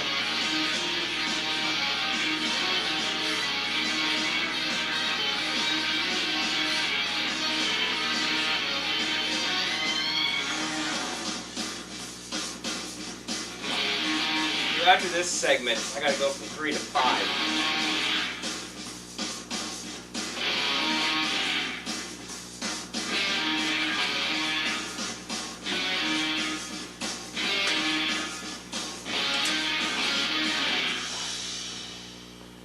Sets to 5 sets.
Okay.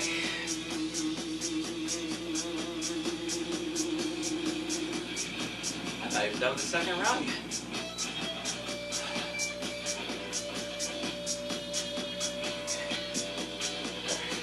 Start the right side this time. No, start left again.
Alright, second set, 3 times 20 reps.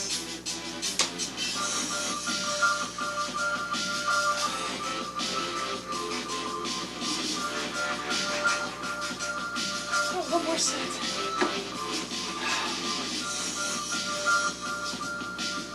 People are watching me.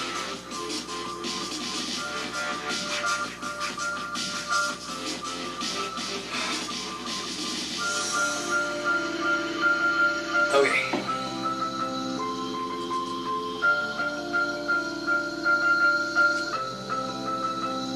Which one is it?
Alright, third set, 0 weight, minute 30. That will definitely stay the same next week.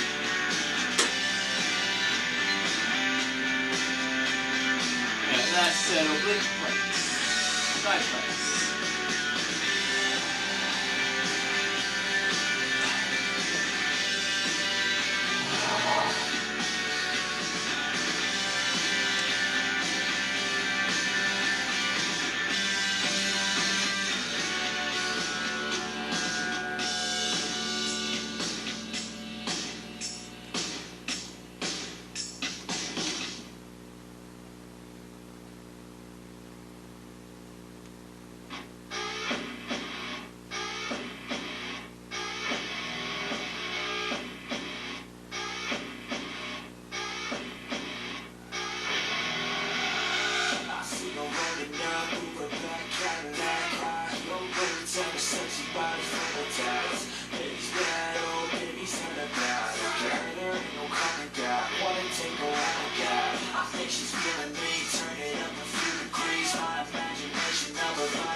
Coming closer, more taste, and I'll show you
Alright, third set, 60 pounds, 60 seconds.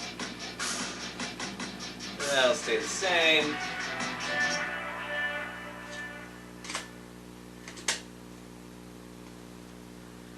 Alright, Mason twist, oblique twist, Mason twist, oblique twist. Mason oblique twist. Oblique Mason twist.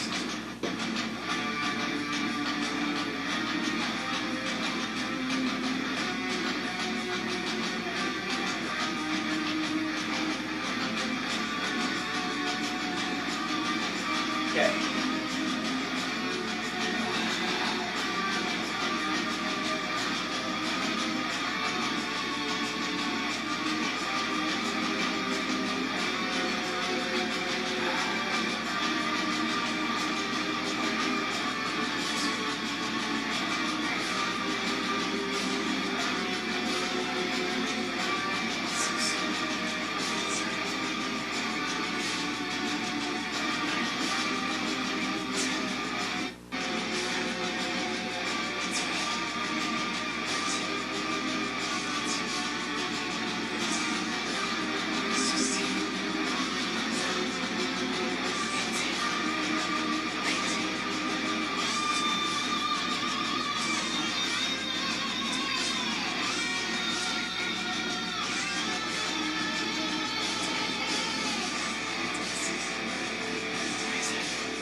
Alright, last set was 3 pounds, 30 reps. I'm going to do that again next week. About halfway through that set, I was like, I could probably make that up to 5. I still could probably take it to 5, but getting 3 sets.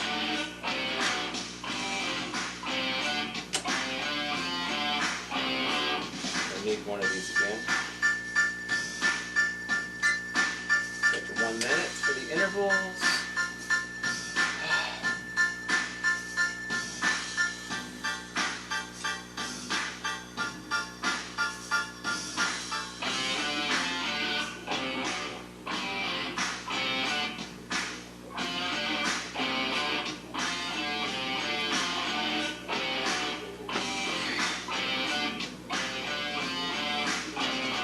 Alright, let me clean this up. We'll move on to back.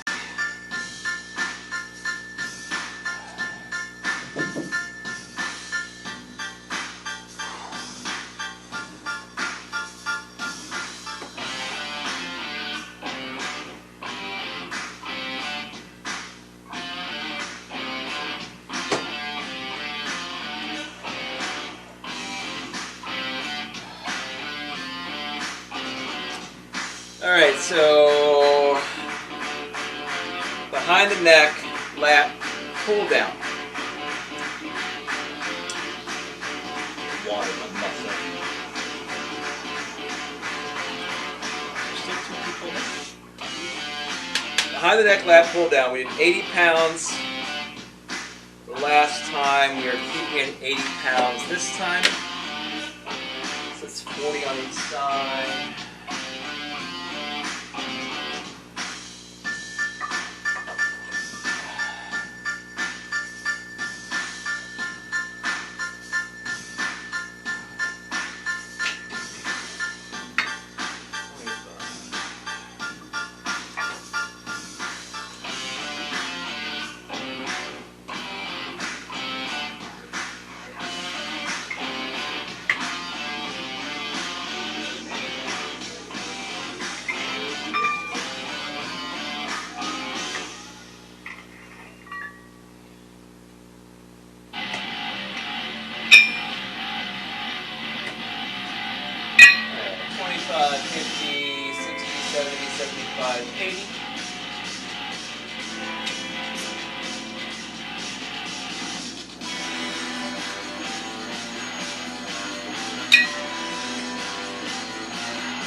Again, safety things. Want to keep your back straight on this. Tilt your head forward, not leaning your whole body forward like this. Maybe here. Tilt your head forward so you don't hit it. Bring it straight down. That's it. Simple. Alright, first set, 80 pounds. And then we'll jog in place for the 1 minute interval.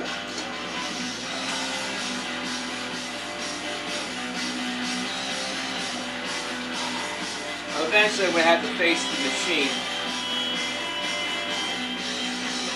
I think I'll still be able to do it facing the machine. As soon as I start pulling weight that's closer to my weight. Right now it's a little less than half.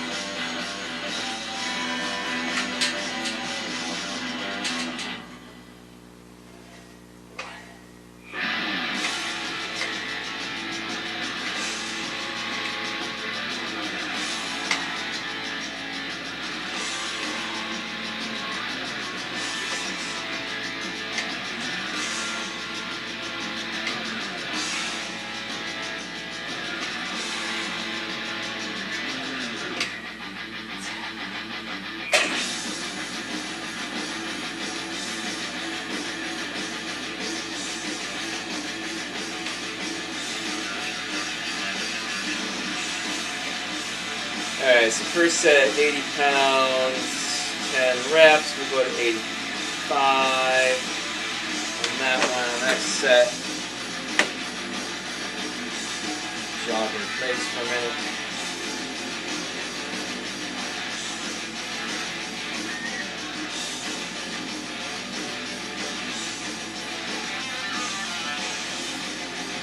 Again, you can make these intervals as intense or as light as you need to.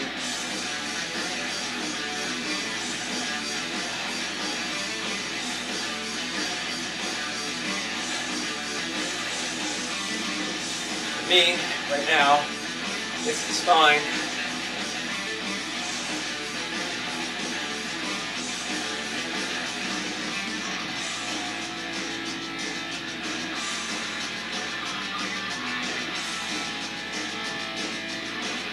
Again, anything is better than just sitting around waiting for your muscles to recoup from the last set.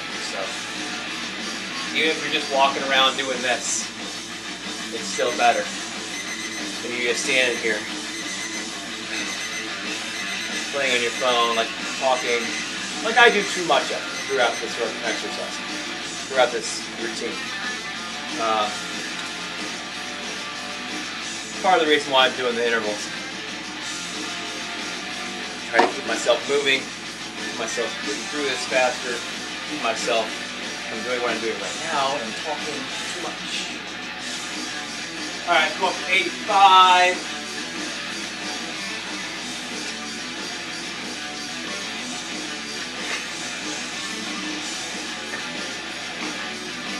We're on 5, 7,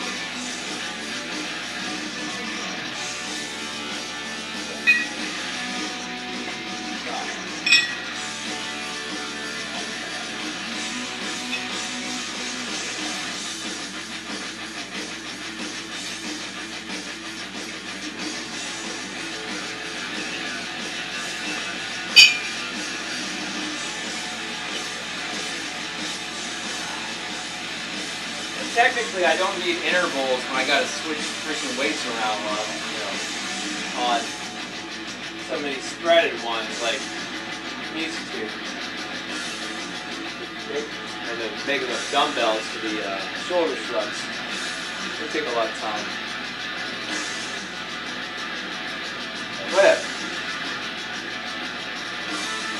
Alright, second set, 85 pounds.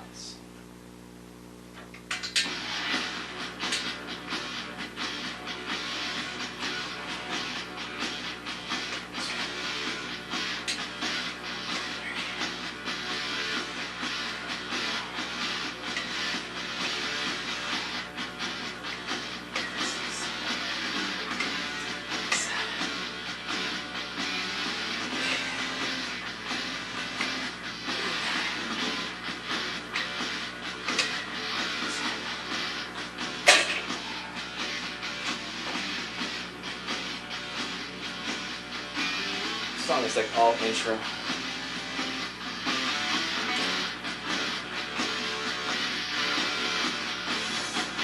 Alright, so second set, 85 pounds, 10 reps. I'm gonna keep it the same for the last set.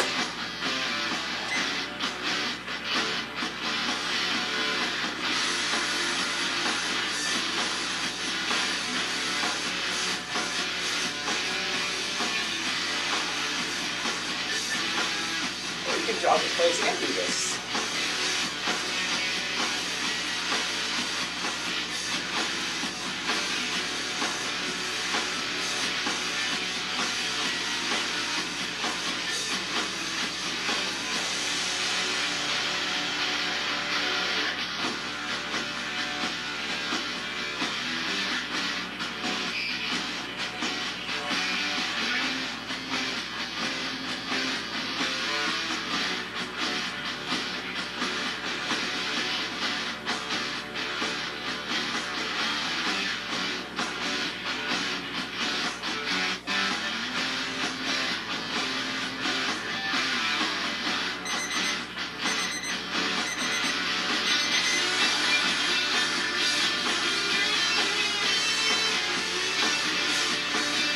Alright, last set. Same weight.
Alright, so last set was 85. Still 85 pounds, 10 reps. We're going to keep that 85 for next time. Alright, so the seated row, which is moved from the top one to the bottom, did 110 last time. We're keeping it 110.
much time to grab the other 25s.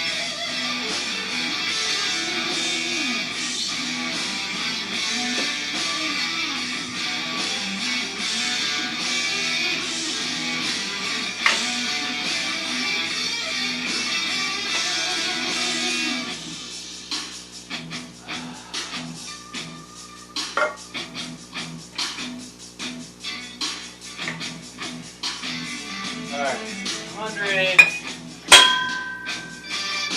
5, 10.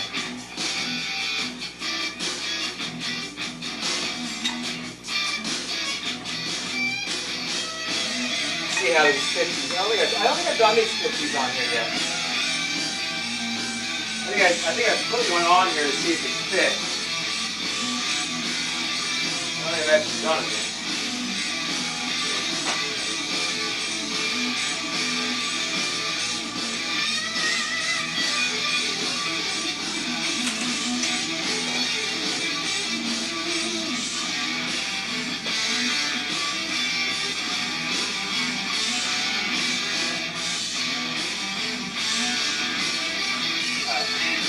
Another one, I want to stretch, you want to keep your back straight, you don't want to be doing this.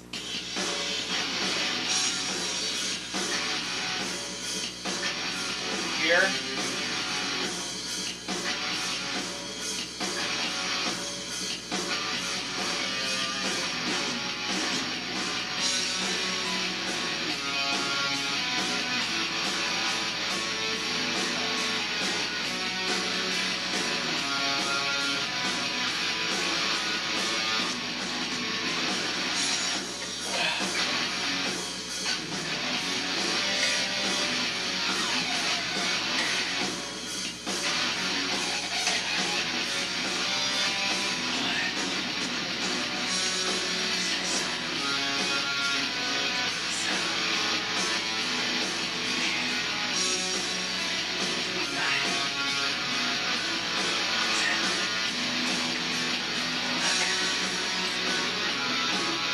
I actually did 11.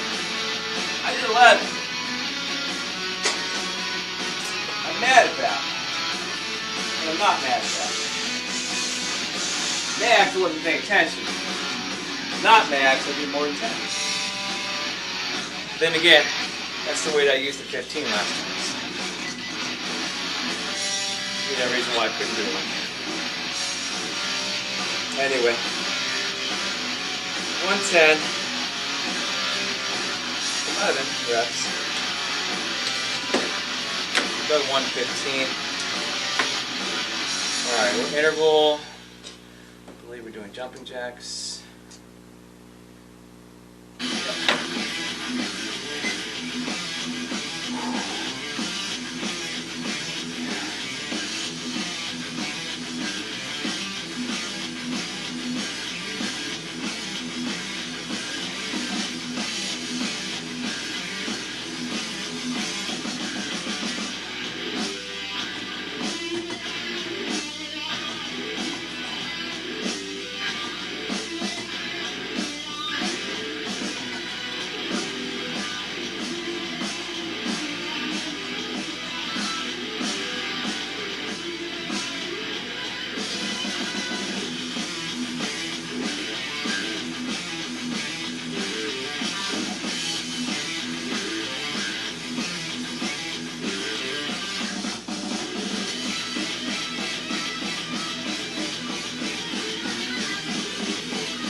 Alright, so we're going to go to 115.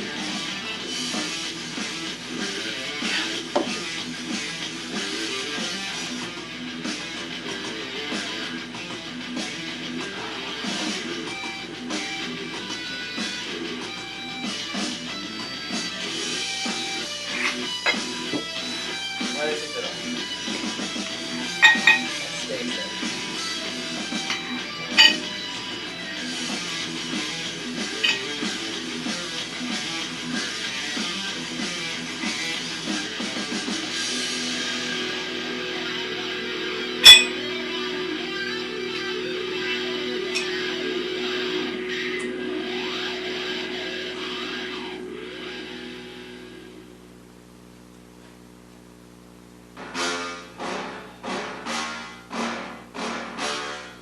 Alright, second set, 115. Please tell me that I can't, that I won't, that I fail, that I'll never make it out, yeah.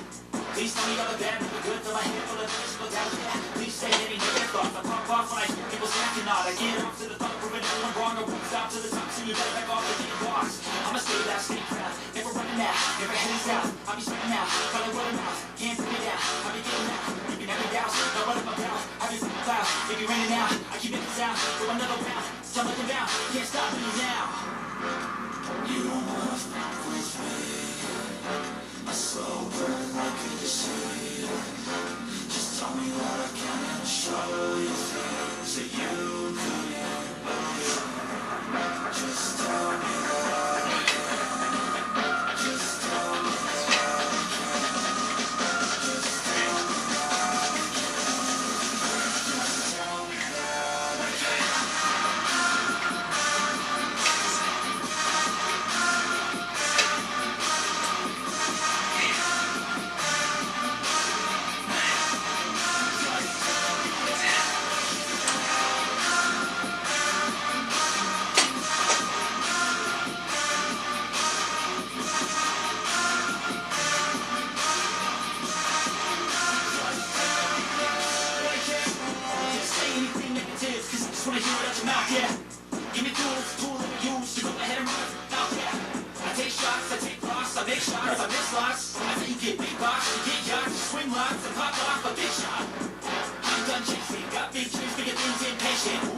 Alright, second set, 115. Time was 10. Like, I don't want to go up.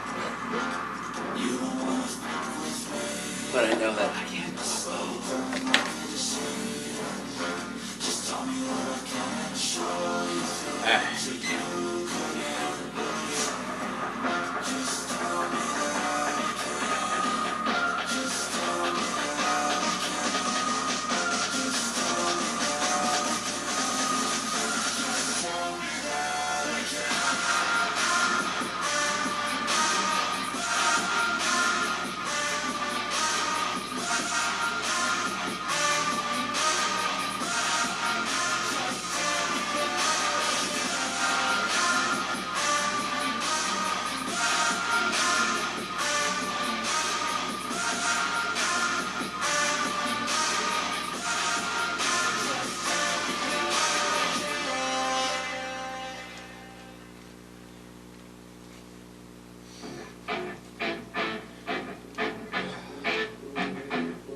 God, I don't have the AC on. Windows open upstairs. Pretty sure it's good.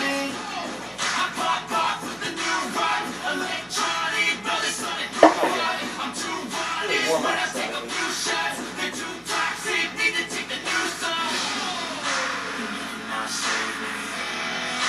Some air circulation down here. Probably get a fan.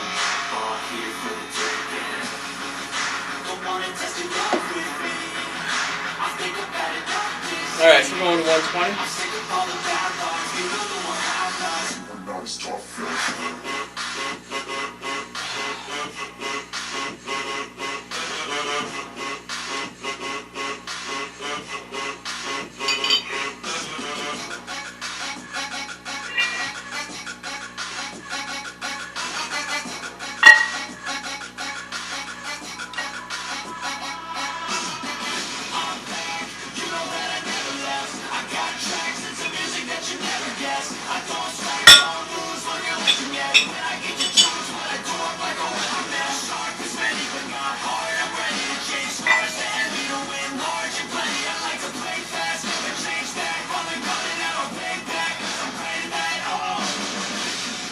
Alright, third set, 120.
I don't understand like why like after he said I'm like but I'm like I did each one just fine. I think it's like a squat, like it wears you out, but it doesn't actually.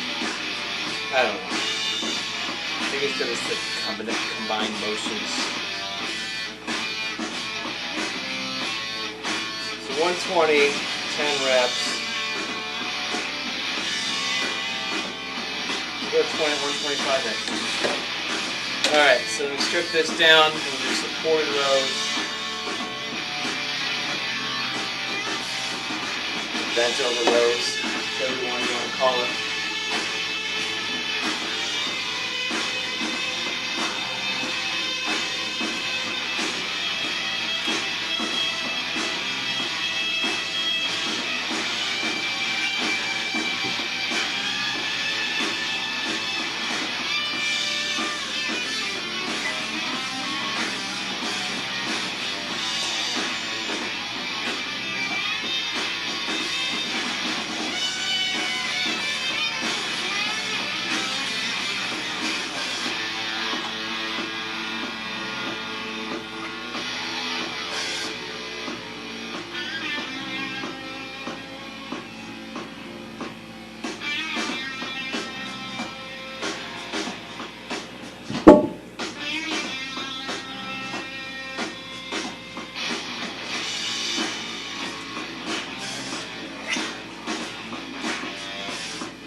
Okay, so you can do this on a bench,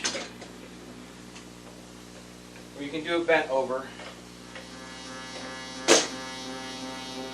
It's technically either way you're bent over.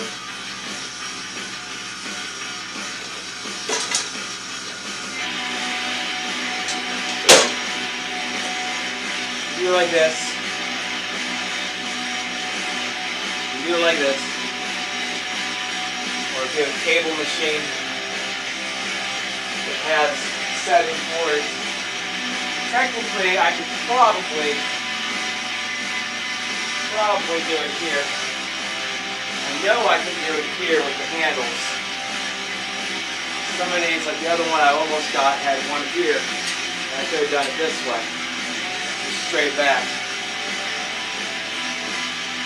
Basically, again, kind of like you're starting a lawnmower. Single arm exercise, so no interval needed. You just switch sides. We did 30 pounds last time. We're doing 30 pounds again.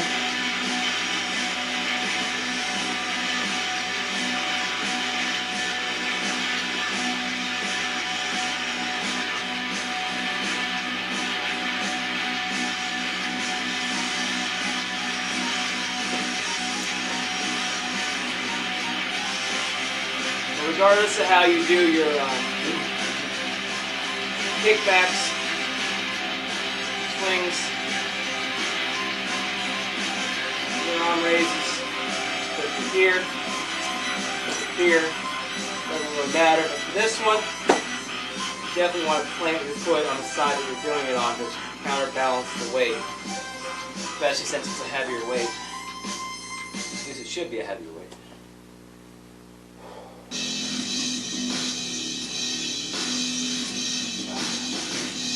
And again, you don't want to start here with a shoulder tricep exercise. You don't want to start too low because that's an oblique exercise. You're twisting. Basically, you can get into a straight position, drop the shoulder, and that will help you work the back more than anything else.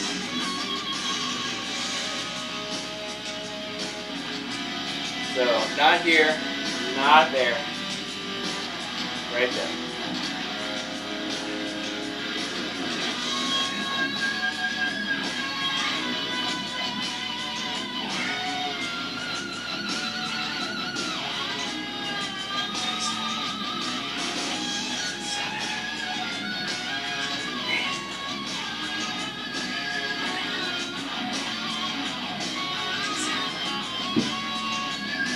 regardless, you're still going to work the shoulder, your tricep, and your oblique on that. You just want to get the most focus on the left versus the other ones. Doing it this way or this way will focus more on the wrong muscles.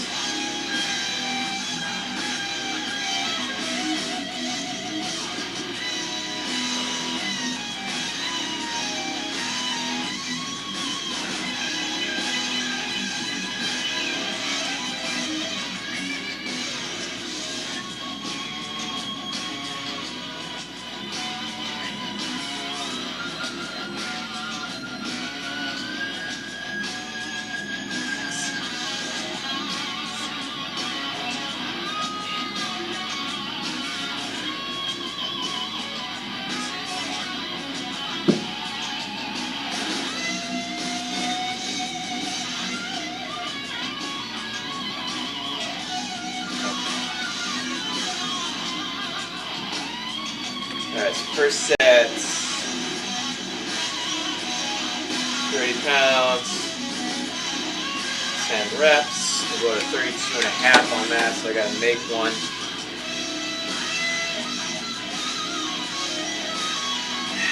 I really don't. We'll throw a wrist strap on.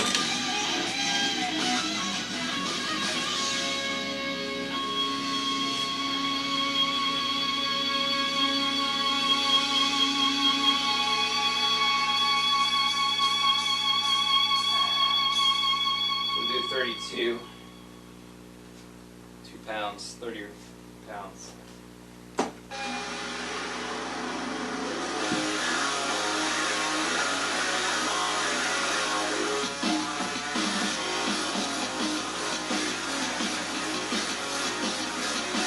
The only one I really can't use the wrist weight on is the inward forearm curls. Alright, 32 pounds.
Second set, 32 pounds, 10 reps, go for 35 for the last set. And the blood's gone.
copyrighted music.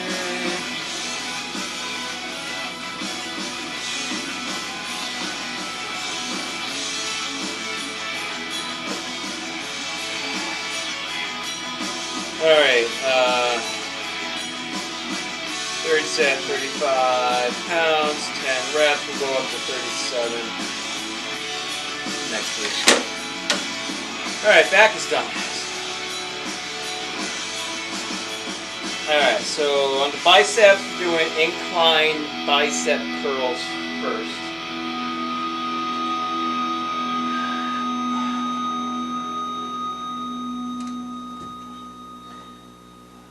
Everything needs the bench. See, I should just do the... either way, I gotta fucking move shit around.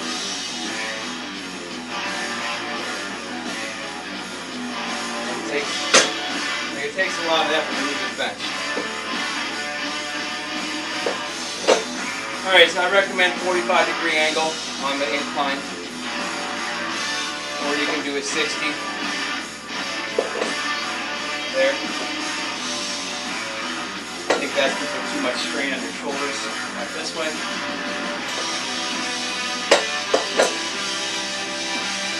Anything higher than 60 is going to be a basically regular curl. 45-degree angle.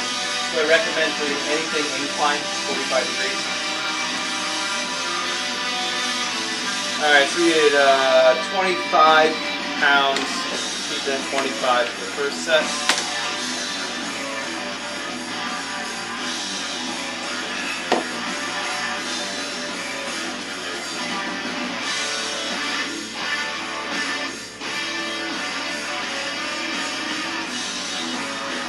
And again, this is your call. You can do a double arm, single arm, or alternating. I prefer alternating because it helps to avoid swinging the arm.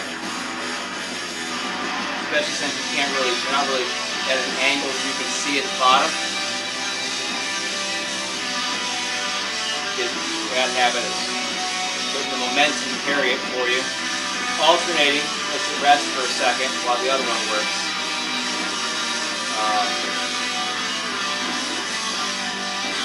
So yeah. Also, this is straight up and down.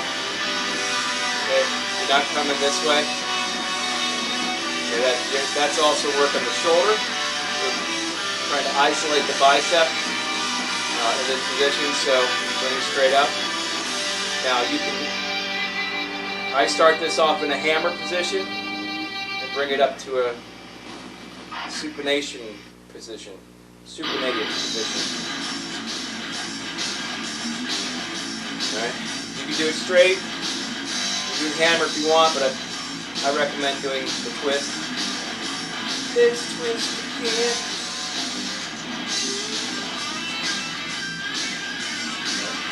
The goal is to keep your arms back here, not bring them up.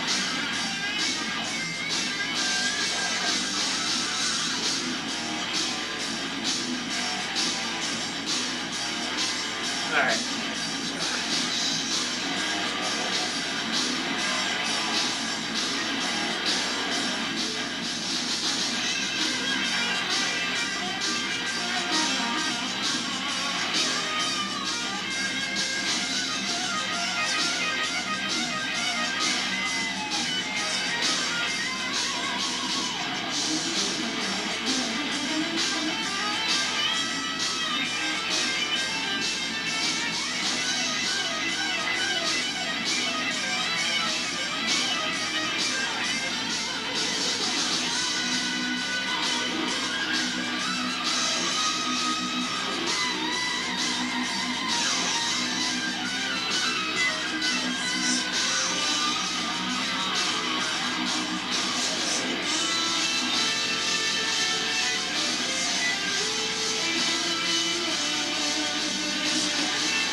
Alright, so first set, 25 pounds, 10 reps. See, I'm kind of iffy on that.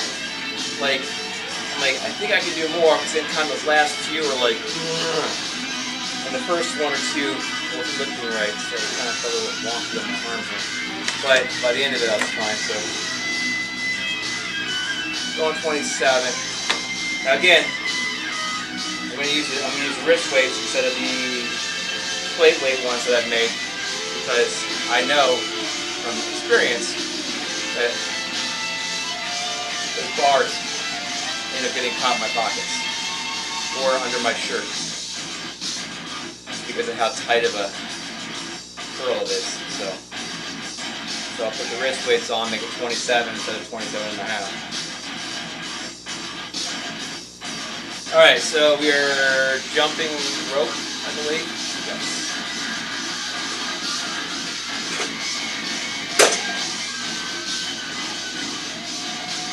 Skipping the imaginary rope.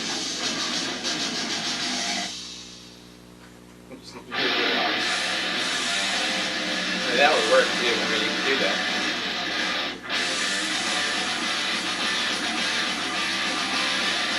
Oh, my calves are not feeling that good. That skip one that I've been doing. This.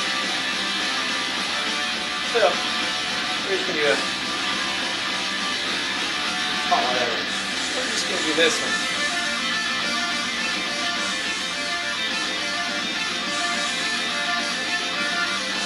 It's basically the same thing as running.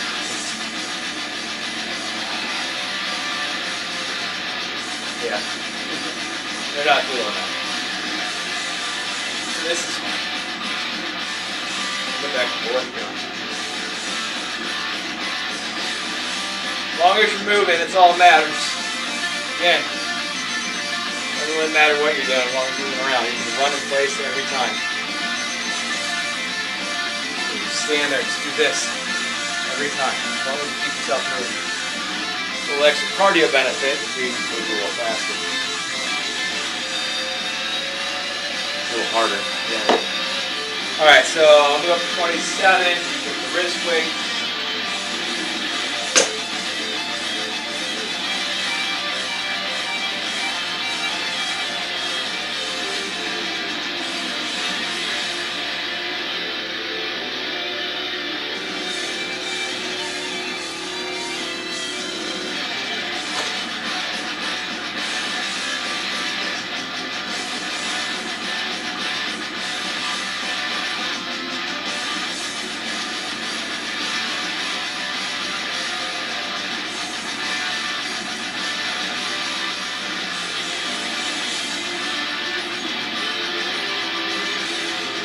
Some at bench 7 full review.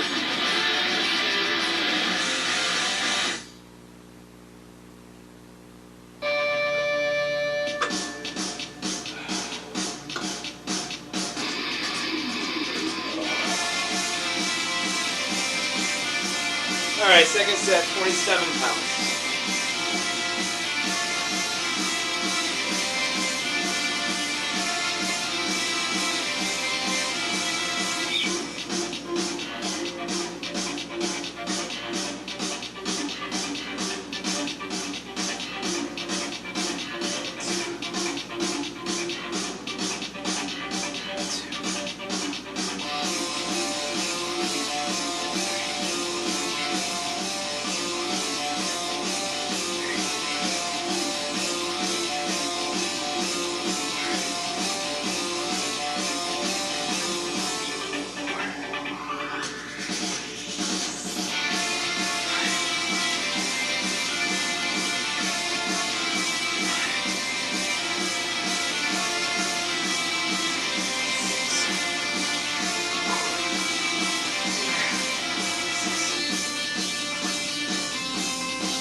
Alright, second set, 27 pounds, 10 reps. It's going to stay the same.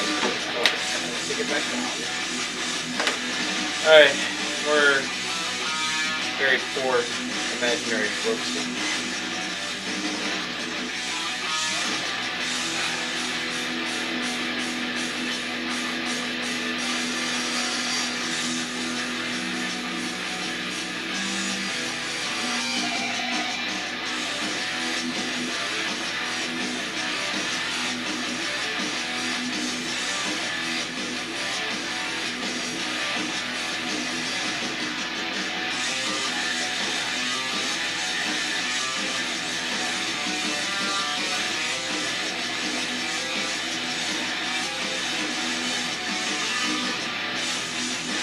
There's a lag on Twitch.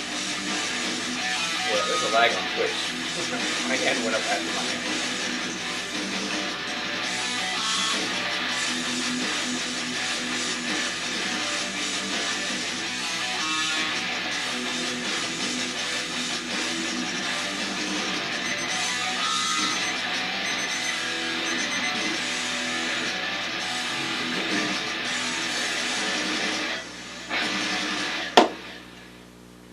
Alright, third set, same weight.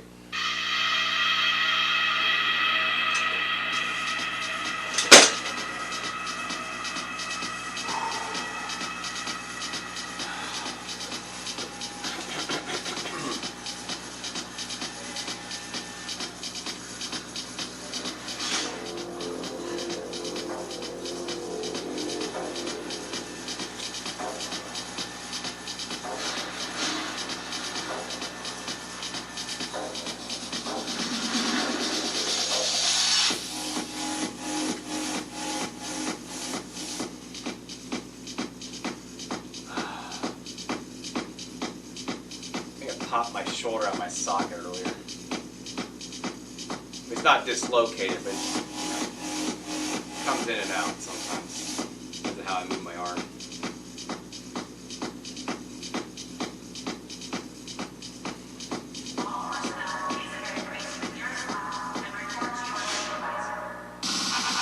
And occasionally when it happens, it pinches the nerve. I think that's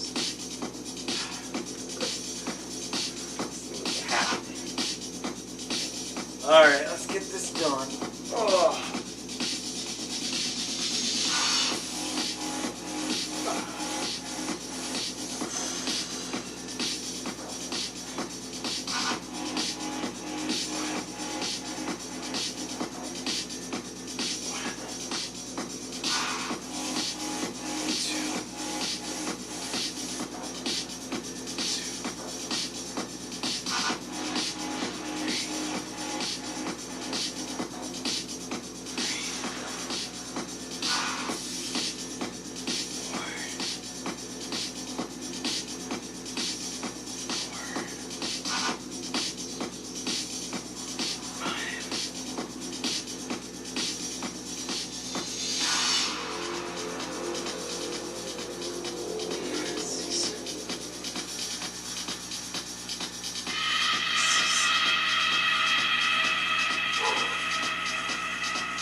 I think it's most I ever curl with a dumbbell.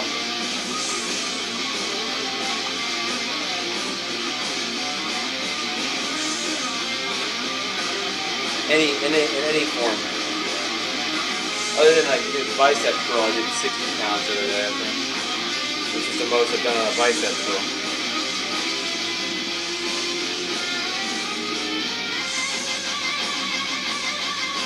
Now I did 55 pounds, which is still the most. Single arm supination curl, I did 27 and a half, so.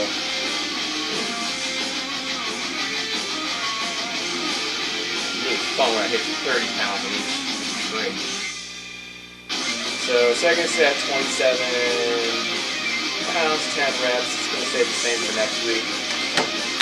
I let my ego drive me. Plus I want to push that 30.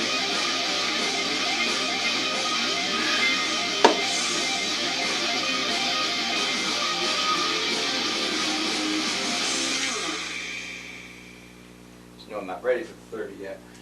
Barely knocking out those ones. But most likely by the end of next week's session, should be good. Alright, so single arm concentration curls.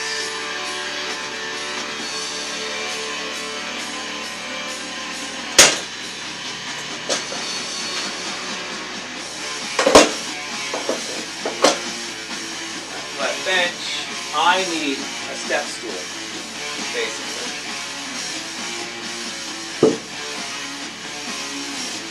They're called concentration curls because basically just kind of put your arm, make sure nothing's moving. Obviously, your leg's going to probably rock a little bit, and if you start to struggle, you're probably going to do a little bit of movement, and that's fine. But the main goal is to, right here, you know, almost like you're stuck on like a preacher curl, which is next. But, you know, you're not out here like you are in a preacher curl. You're here, so it's straight up and down. There's no twisting on this one, no hammer curl, nothing. It's just a regular bicep curl like this. You can do 2 at a time if you want to. This, but I recommend doing 1 at a time. It helps focus it. Yet I'll tell you now, I don't care about focusing on other exercises, but still. Single arm is always better than double arm, so you can focus. If you know, it's not always better. It's not always better. Sometimes better.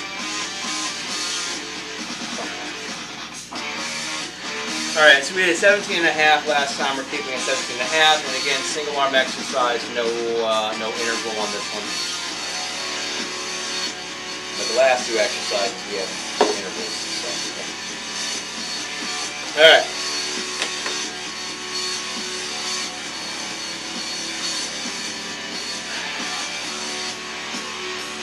Now, it'd be really cool if I hit 30 pounds with this one. This one's tougher. Alright, so as you can see, this is why I need the stool.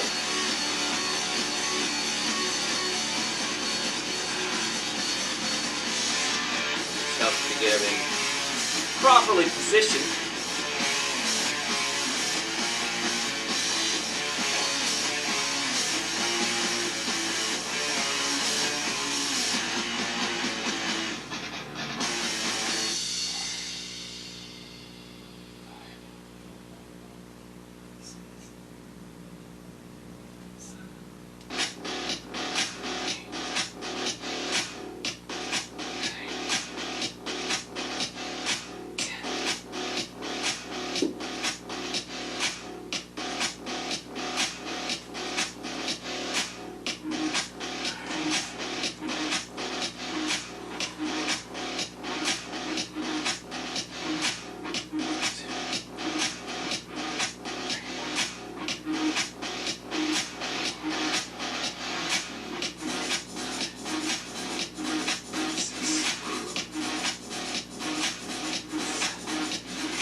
First set, 17 and a half.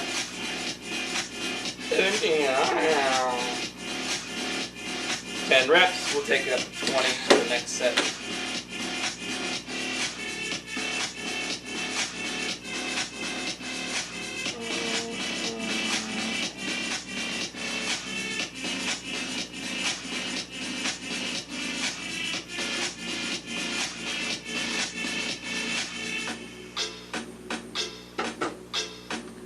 All right.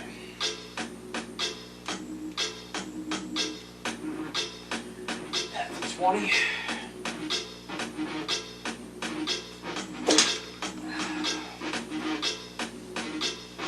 Make sure my left arm can feel like this one.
Okay, second set, 20 pounds, 10 reps. Right arm, I feel like take it up another notch.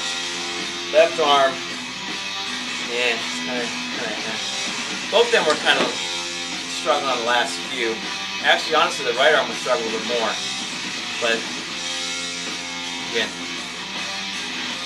be careful with the movements on this because of the arm.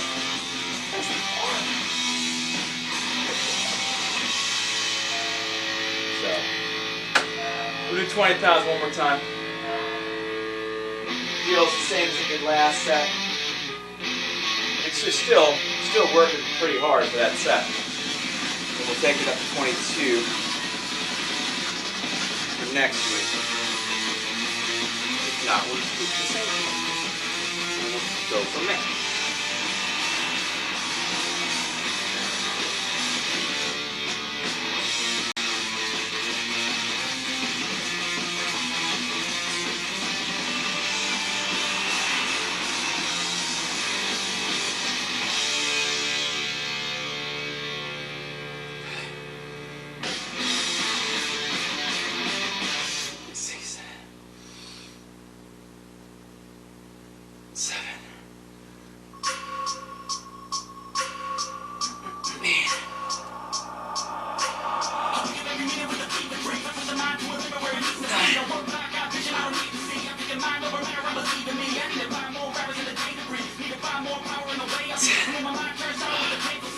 So there's the answer to that one.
Alright, third set, 20 pounds, 10 reps, just barely, and that will stay 20 pounds for next week.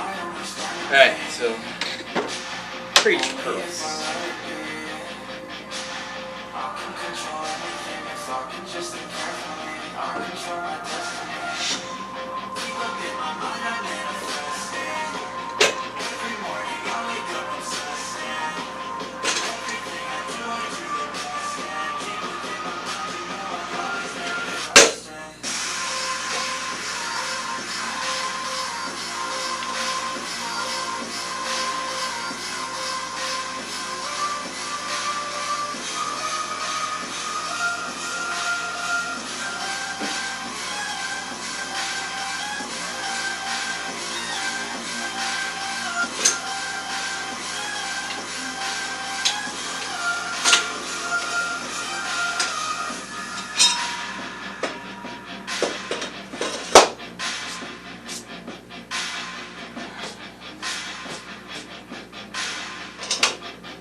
Okay, so we have 45 pounds, keep it 45 pounds.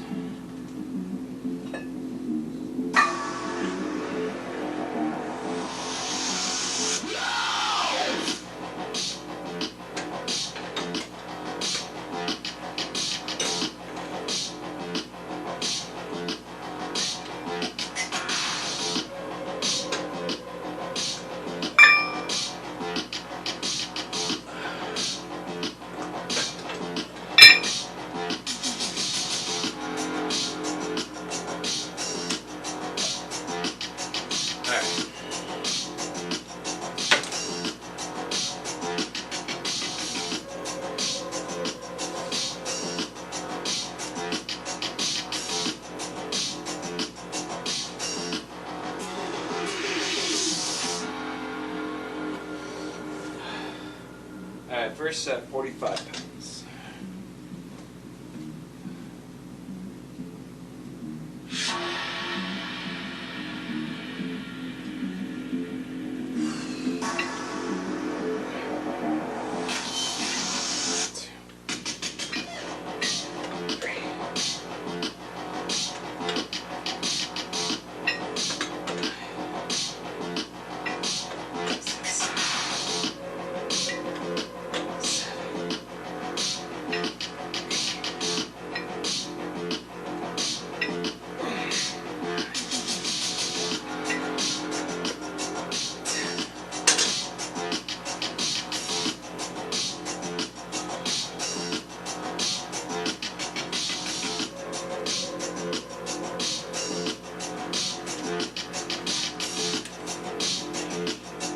Alright, first set, 45 pounds, 10 reps, going to 15. After Heisman's, I'm just going to do back and forth. Step touches. My legs are not feeling it after leg day was 2 days ago. I'll see. Alright. Get my calves they are not feeling that shit. I've been doing all these intervals the first time this week in between almost every exercise in every set. So at least I think there's 8 total, but 16. They're all like up on the toes. Plus doing leg day on Wednesday. Eventually, my legs will get used to it, obviously. I'm just going to do a step and touch. The Heisman arms. Heisman arms.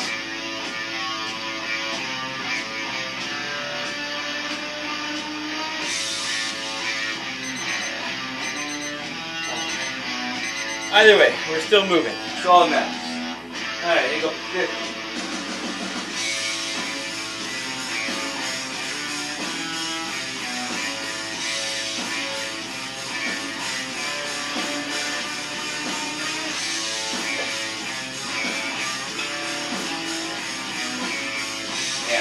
pounds on here. Taking all those off.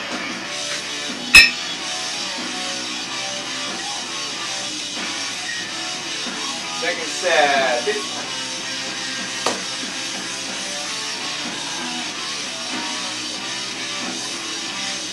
Getting hungry.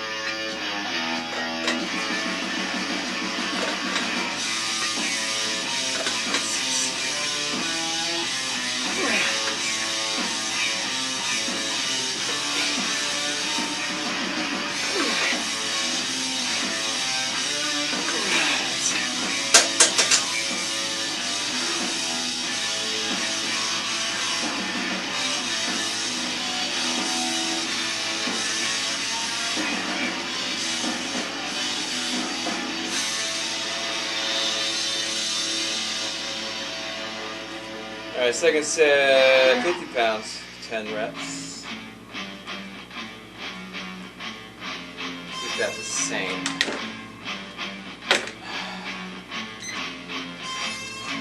These last two, I just know if I add more, I won't get through like 3 or 4, I'm going to keep stopping. Let's see how the next one goes. Let's see how the next one goes. Let's see what we're crashing.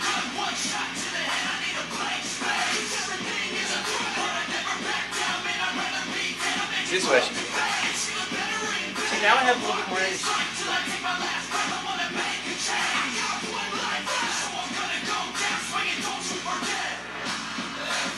But yeah, that comes out pretty quick.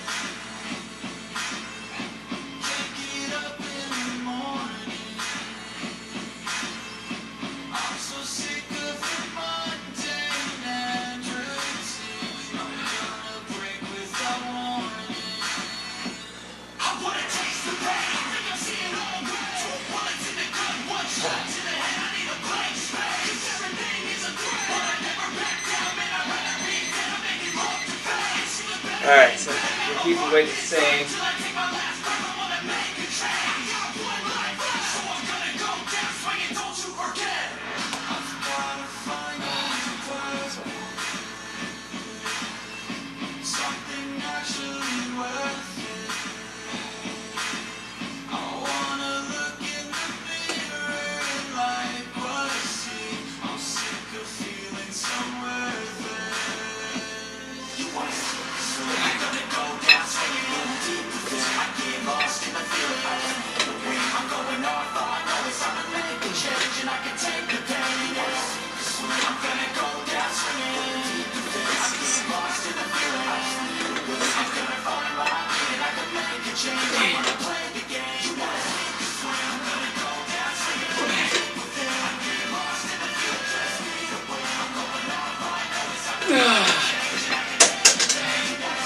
So that was the right decision.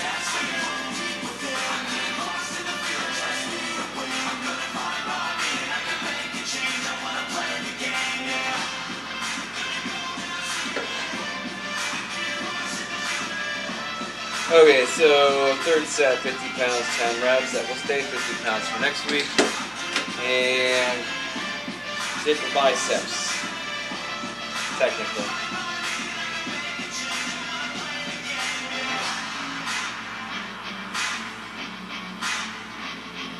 Reverse curls. It's more of a forearm exercise than the bicep curl. This really doesn't work much when you're doing it. A little bit. You can feel a little bit. Not much. Mostly working forearms, ligaments, Alright, so 35 pounds. What we did last time, 35 pounds. This.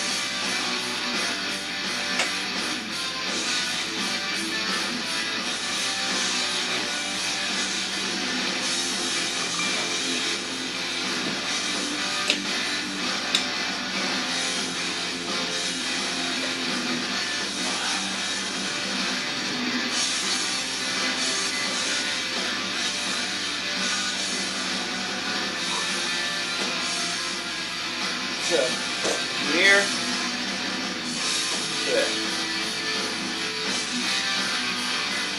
That's it. Again, you can do these standing up with a barbell. Or dumbbells. Barbell will work better. Keep your hands in position. You can do it on preacher bench with the barbell. One of those curly things.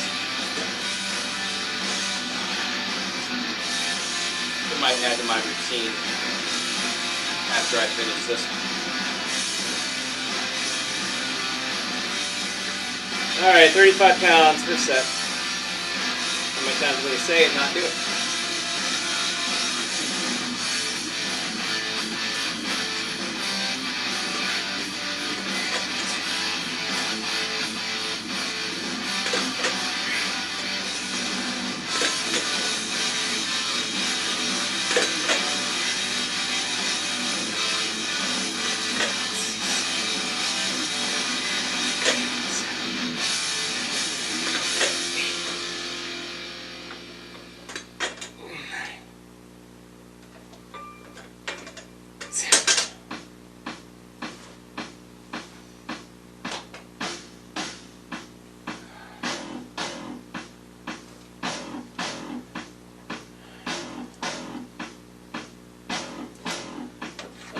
Fast feet. Alright, 35.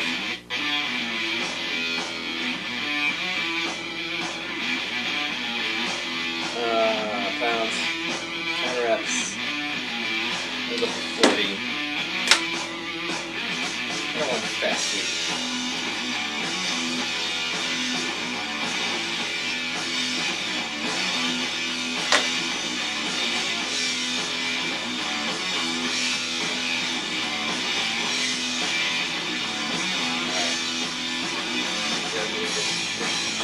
I already started the clock. Really just a timer. Not how long I have to do it for. Alright.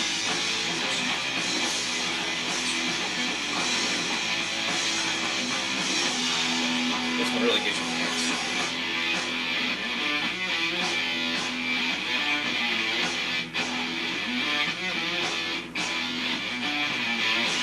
I did find that the more you move sideways, less you hit your calves and does your stance.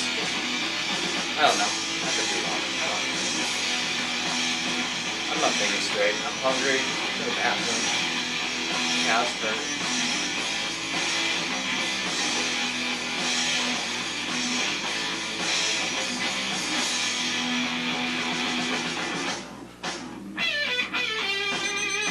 Okay. Alright, so 30%, 40. Let's say 40. I think I actually wanted to keep it at 35 and see how that goes, because that one was kind of And then move to 40 for the third set. But oh well. This is what we're doing.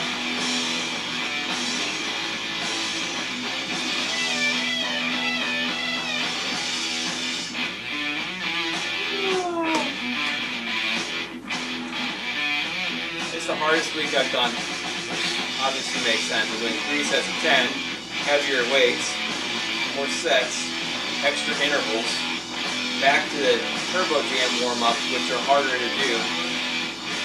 Not harder to do, more intense, I guess, more of a cardio aspect than the hip-hop ab ones.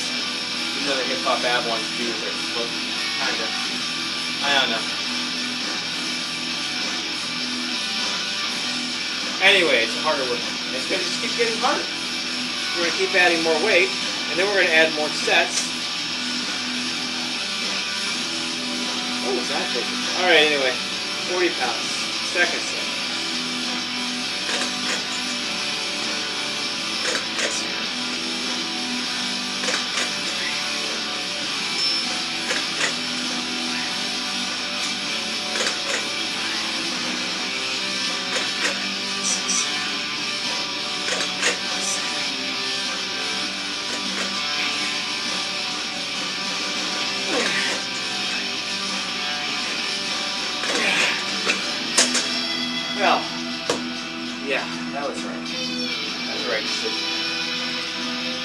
on that one. Not really.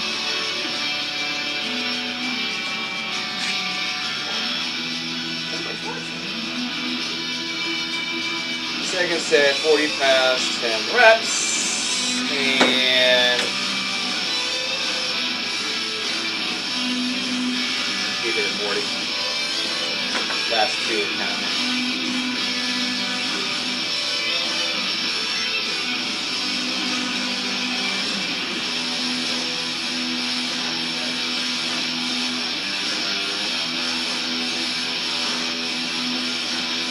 How to get a rhythm before I practice like that.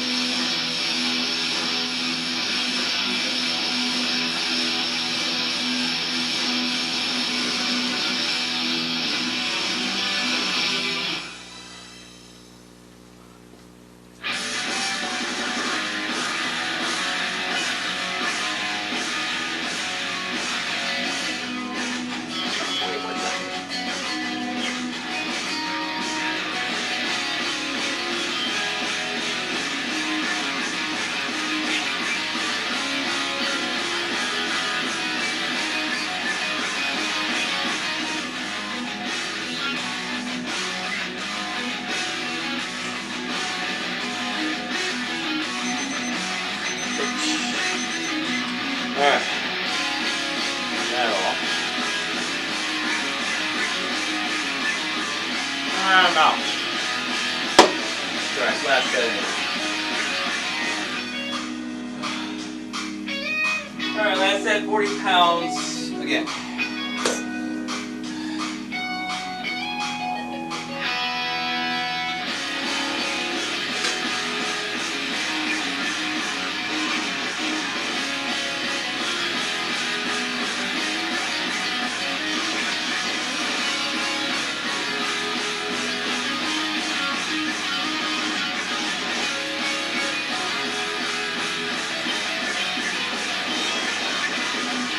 Zoned out for a second.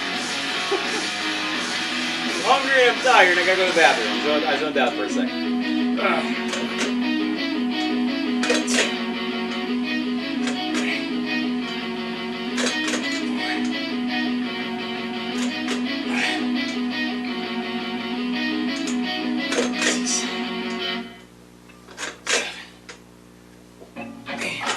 Just believe me, never had a wish come easy.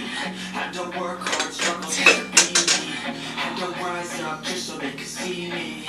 Did what I had to do just to feed me. And what was left over I put towards my dreaming. But the only thing in life that has meaning are the things you gotta work. Alright, last set, 40 pounds, 10 reps. We'll go up to 45 for next week. That's it. Done.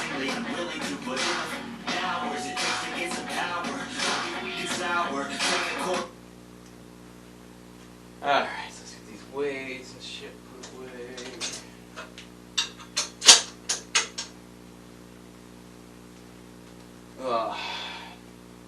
So anyway, that was a pretty good workout once I got started. I talk too much, especially when people ask me questions. Uber rant. They just left the one story, and I'm like, oh, no, here's the other two.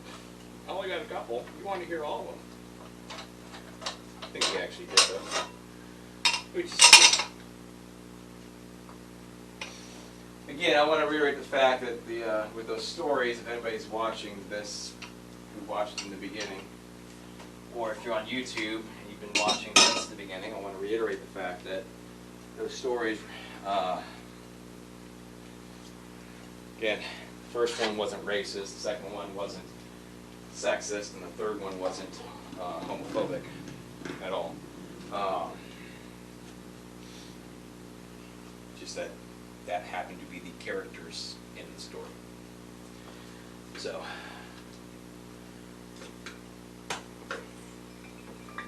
and the fact that what they said or did in my car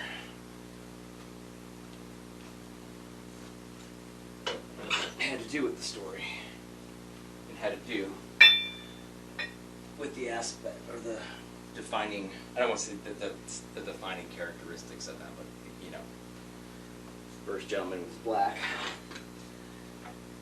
complaining about not liking the cops, not trusting the cops, yet he has warrants as a fake ID running around. Never once said, I didn't do anything. But, you know, just talking about having warrants and running around fake IDs so he doesn't go to jail for, you know, stuff that he's probably supposed to go to jail for. But he doesn't like the cops because he's, you know, because, you know, according to him, cops are black people. And again, I know there are issues with that. It's not as big as everybody wants to make it out with, but there are issues with that. Second one was a drunk girl that some dude just threw in my car. That I could have been blamed for anything if anything happened to her. Or even if she thought something happened to her. Like if that asshat who dropped her in my car did something to her, I could have been the one blamed for it because I put you in an Uber. What happened on the Uber? Yeah, he could have done something in the bathroom and then sent her home. You know? And the last one, again, I have no issue with being hit on by anybody. It's always appreciated when somebody actually finds me attractive because I don't think I'm that attractive. So I don't really care if you're a guy, girl, believe you're a guy, girl, whatever. They, them, he, she, ze, they, whatever, that's all, whatever you want to call yourself.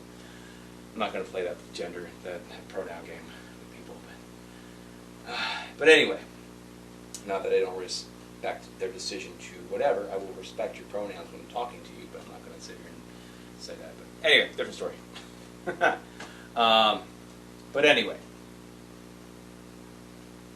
if somebody finds me attractive, I appreciate it. I'm flattered. I'm actually 100%, I'm flattered. It's not lying.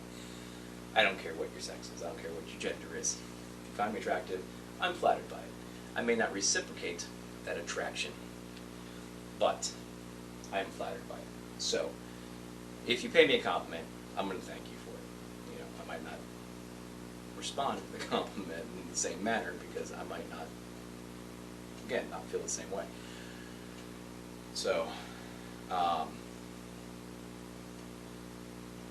but yeah, once the dude got touchy-feely, that's when I had every right to kick him out of my car, and I didn't do that.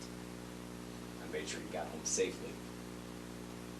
And once I was in his driveway, it was get the fuck out of my car. Not because he was gay, but because he was touchy-feely.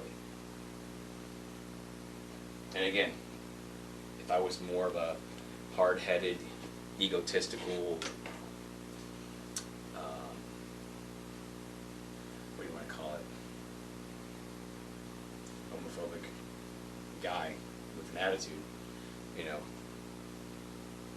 if I was somebody else in that car, once he did one of these things in the back of my head, I can guarantee you another driver would have decked the shit out of him, would have fucking pulled over and beat the shit out of him. So, guys, if you're gay, don't touch him. Guys, if you're with the girl and you're not with her, she's not your girl, don't touch her. Don't touch people unless you know they want to be touched. Period. I'm not talking about the whole, like, because walking through a crowd and you make sure the person doesn't back into you as you're trying to squeeze through. All the time. I don't do the whole. That's the other thing guys do, is they do the whole, oh, excuse me, sweetie. The hand on the hip thing, close to the butt, whatever. Don't do that. My hand's like small to the back, not the small to the back, kind of right between the shoulder blades. It's a very safe space to touch. You're not too close to the bra straps. You're not anything like that. Shoulder. It's just, I'm just making my way through the crowd. It's like that. As I'm moving through, just my hands are up. one, hands are up out of the way. Not make sure I'm not brushing against somebody's ass or anything, or crotch or whatever. But it's here, and that's only if you're backing into me, you know. So it'll be kind of, and guy or girl, that doesn't matter who's in front of me. I'll just put my hands up. You know, I have no issue doing that. I have no issue with other people doing that. It's just courtesy to make sure you're not like shoulder bumping everybody as you walk through. You know, that's just rude. You know, it's just, oh, coming through. Then somebody starts backing up, oh, coming through. There's nothing wrong with that at all. Shaking hands, no problem. Tapping somebody on the shoulder, hey, excuse me, that's not a problem. Petting somebody's hair, that's a problem. Patting somebody's ass, that's a problem. Putting your hand around their waist, anywhere else, that's a problem. There's a big difference between making sure you're not causing an accident walking through a crowd versus, oh, you know, trying to cop as much of the field as you can get. There's a difference. So, again, if you're attracted to somebody, that's perfectly fine. If you're interested, that's perfectly fine. Let them know you're interested. If they don't reciprocate that, back the fuck up. And do not touch them. That goes for guys, that goes for girls as well. So girls and girls, girls on guys. Most of us guys don't really give a shit. I mean, if you're attractive, if we find you attractive, we don't care, obviously. Most guys don't care.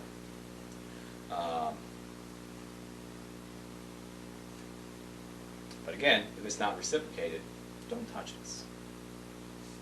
We won't touch you. And then everybody be happy. Nobody be touching nobody. We've got to get an abortion or anything like that. Because nobody's touching anybody.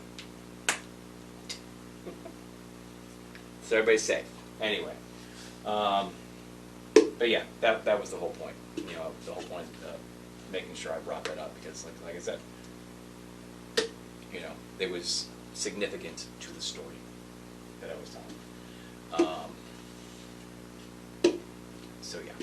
Anyway, that's it. I'm done. I forget the order I have these in on my little text thing that I put across the screen. I think it's TikTok, Instagram, YouTube, and Twitch. All the same usernames. So if you watch me on one of the platforms, you want to check out the other platforms, great. My Facebook, Twitter, also the same thing. Then again, as far as the workout goes, you're going to get most of the benefit off of TikTok, Instagram, and YouTube. Twitch, I just live stream.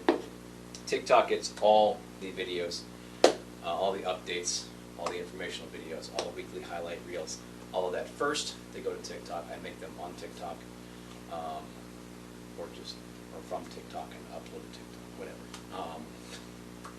And then I share them across the other platforms. Instagram gets the weekly updates, the highlight reels, as well as the weekly progress pictures. Those are also shared to Twitter and Facebook from Instagram. And then, so if you'd like to see the progress picture, that's, you know, the weekly progress pictures. Those are up on Instagram, so you can just see the picture. YouTube, obviously, has all the videos, all the workout videos, all the weekly highlight videos, all the informational update videos on there. Workouts are in the workout playlist. Everything else is in the fitness journey playlist. There's also a stretch video playlist that has all the videos that I have followed on stretch day, minus the first two, which are Beachbody videos, not YouTube videos. So I pick a stretch video off of YouTube, follow it, I tag them, I link the video in the description, I follow them, I like the video, and then I put it into the stretch video playlist for anybody else who would like to find it easier.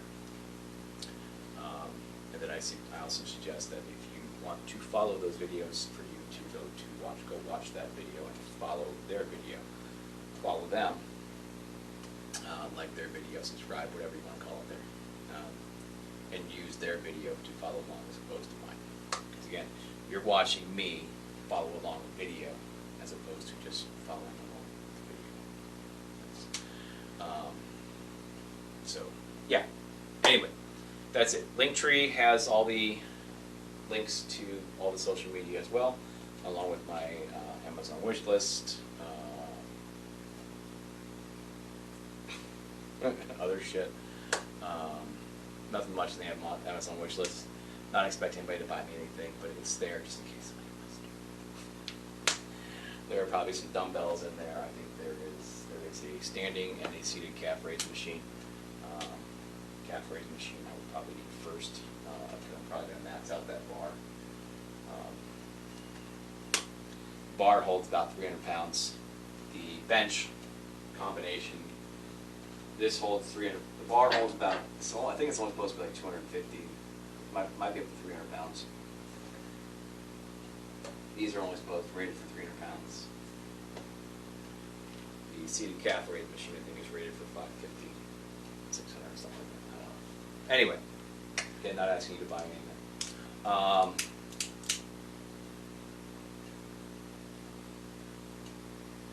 Yeah, that should be it. I'm hungry. Bye-bye. Gotta turn that on first.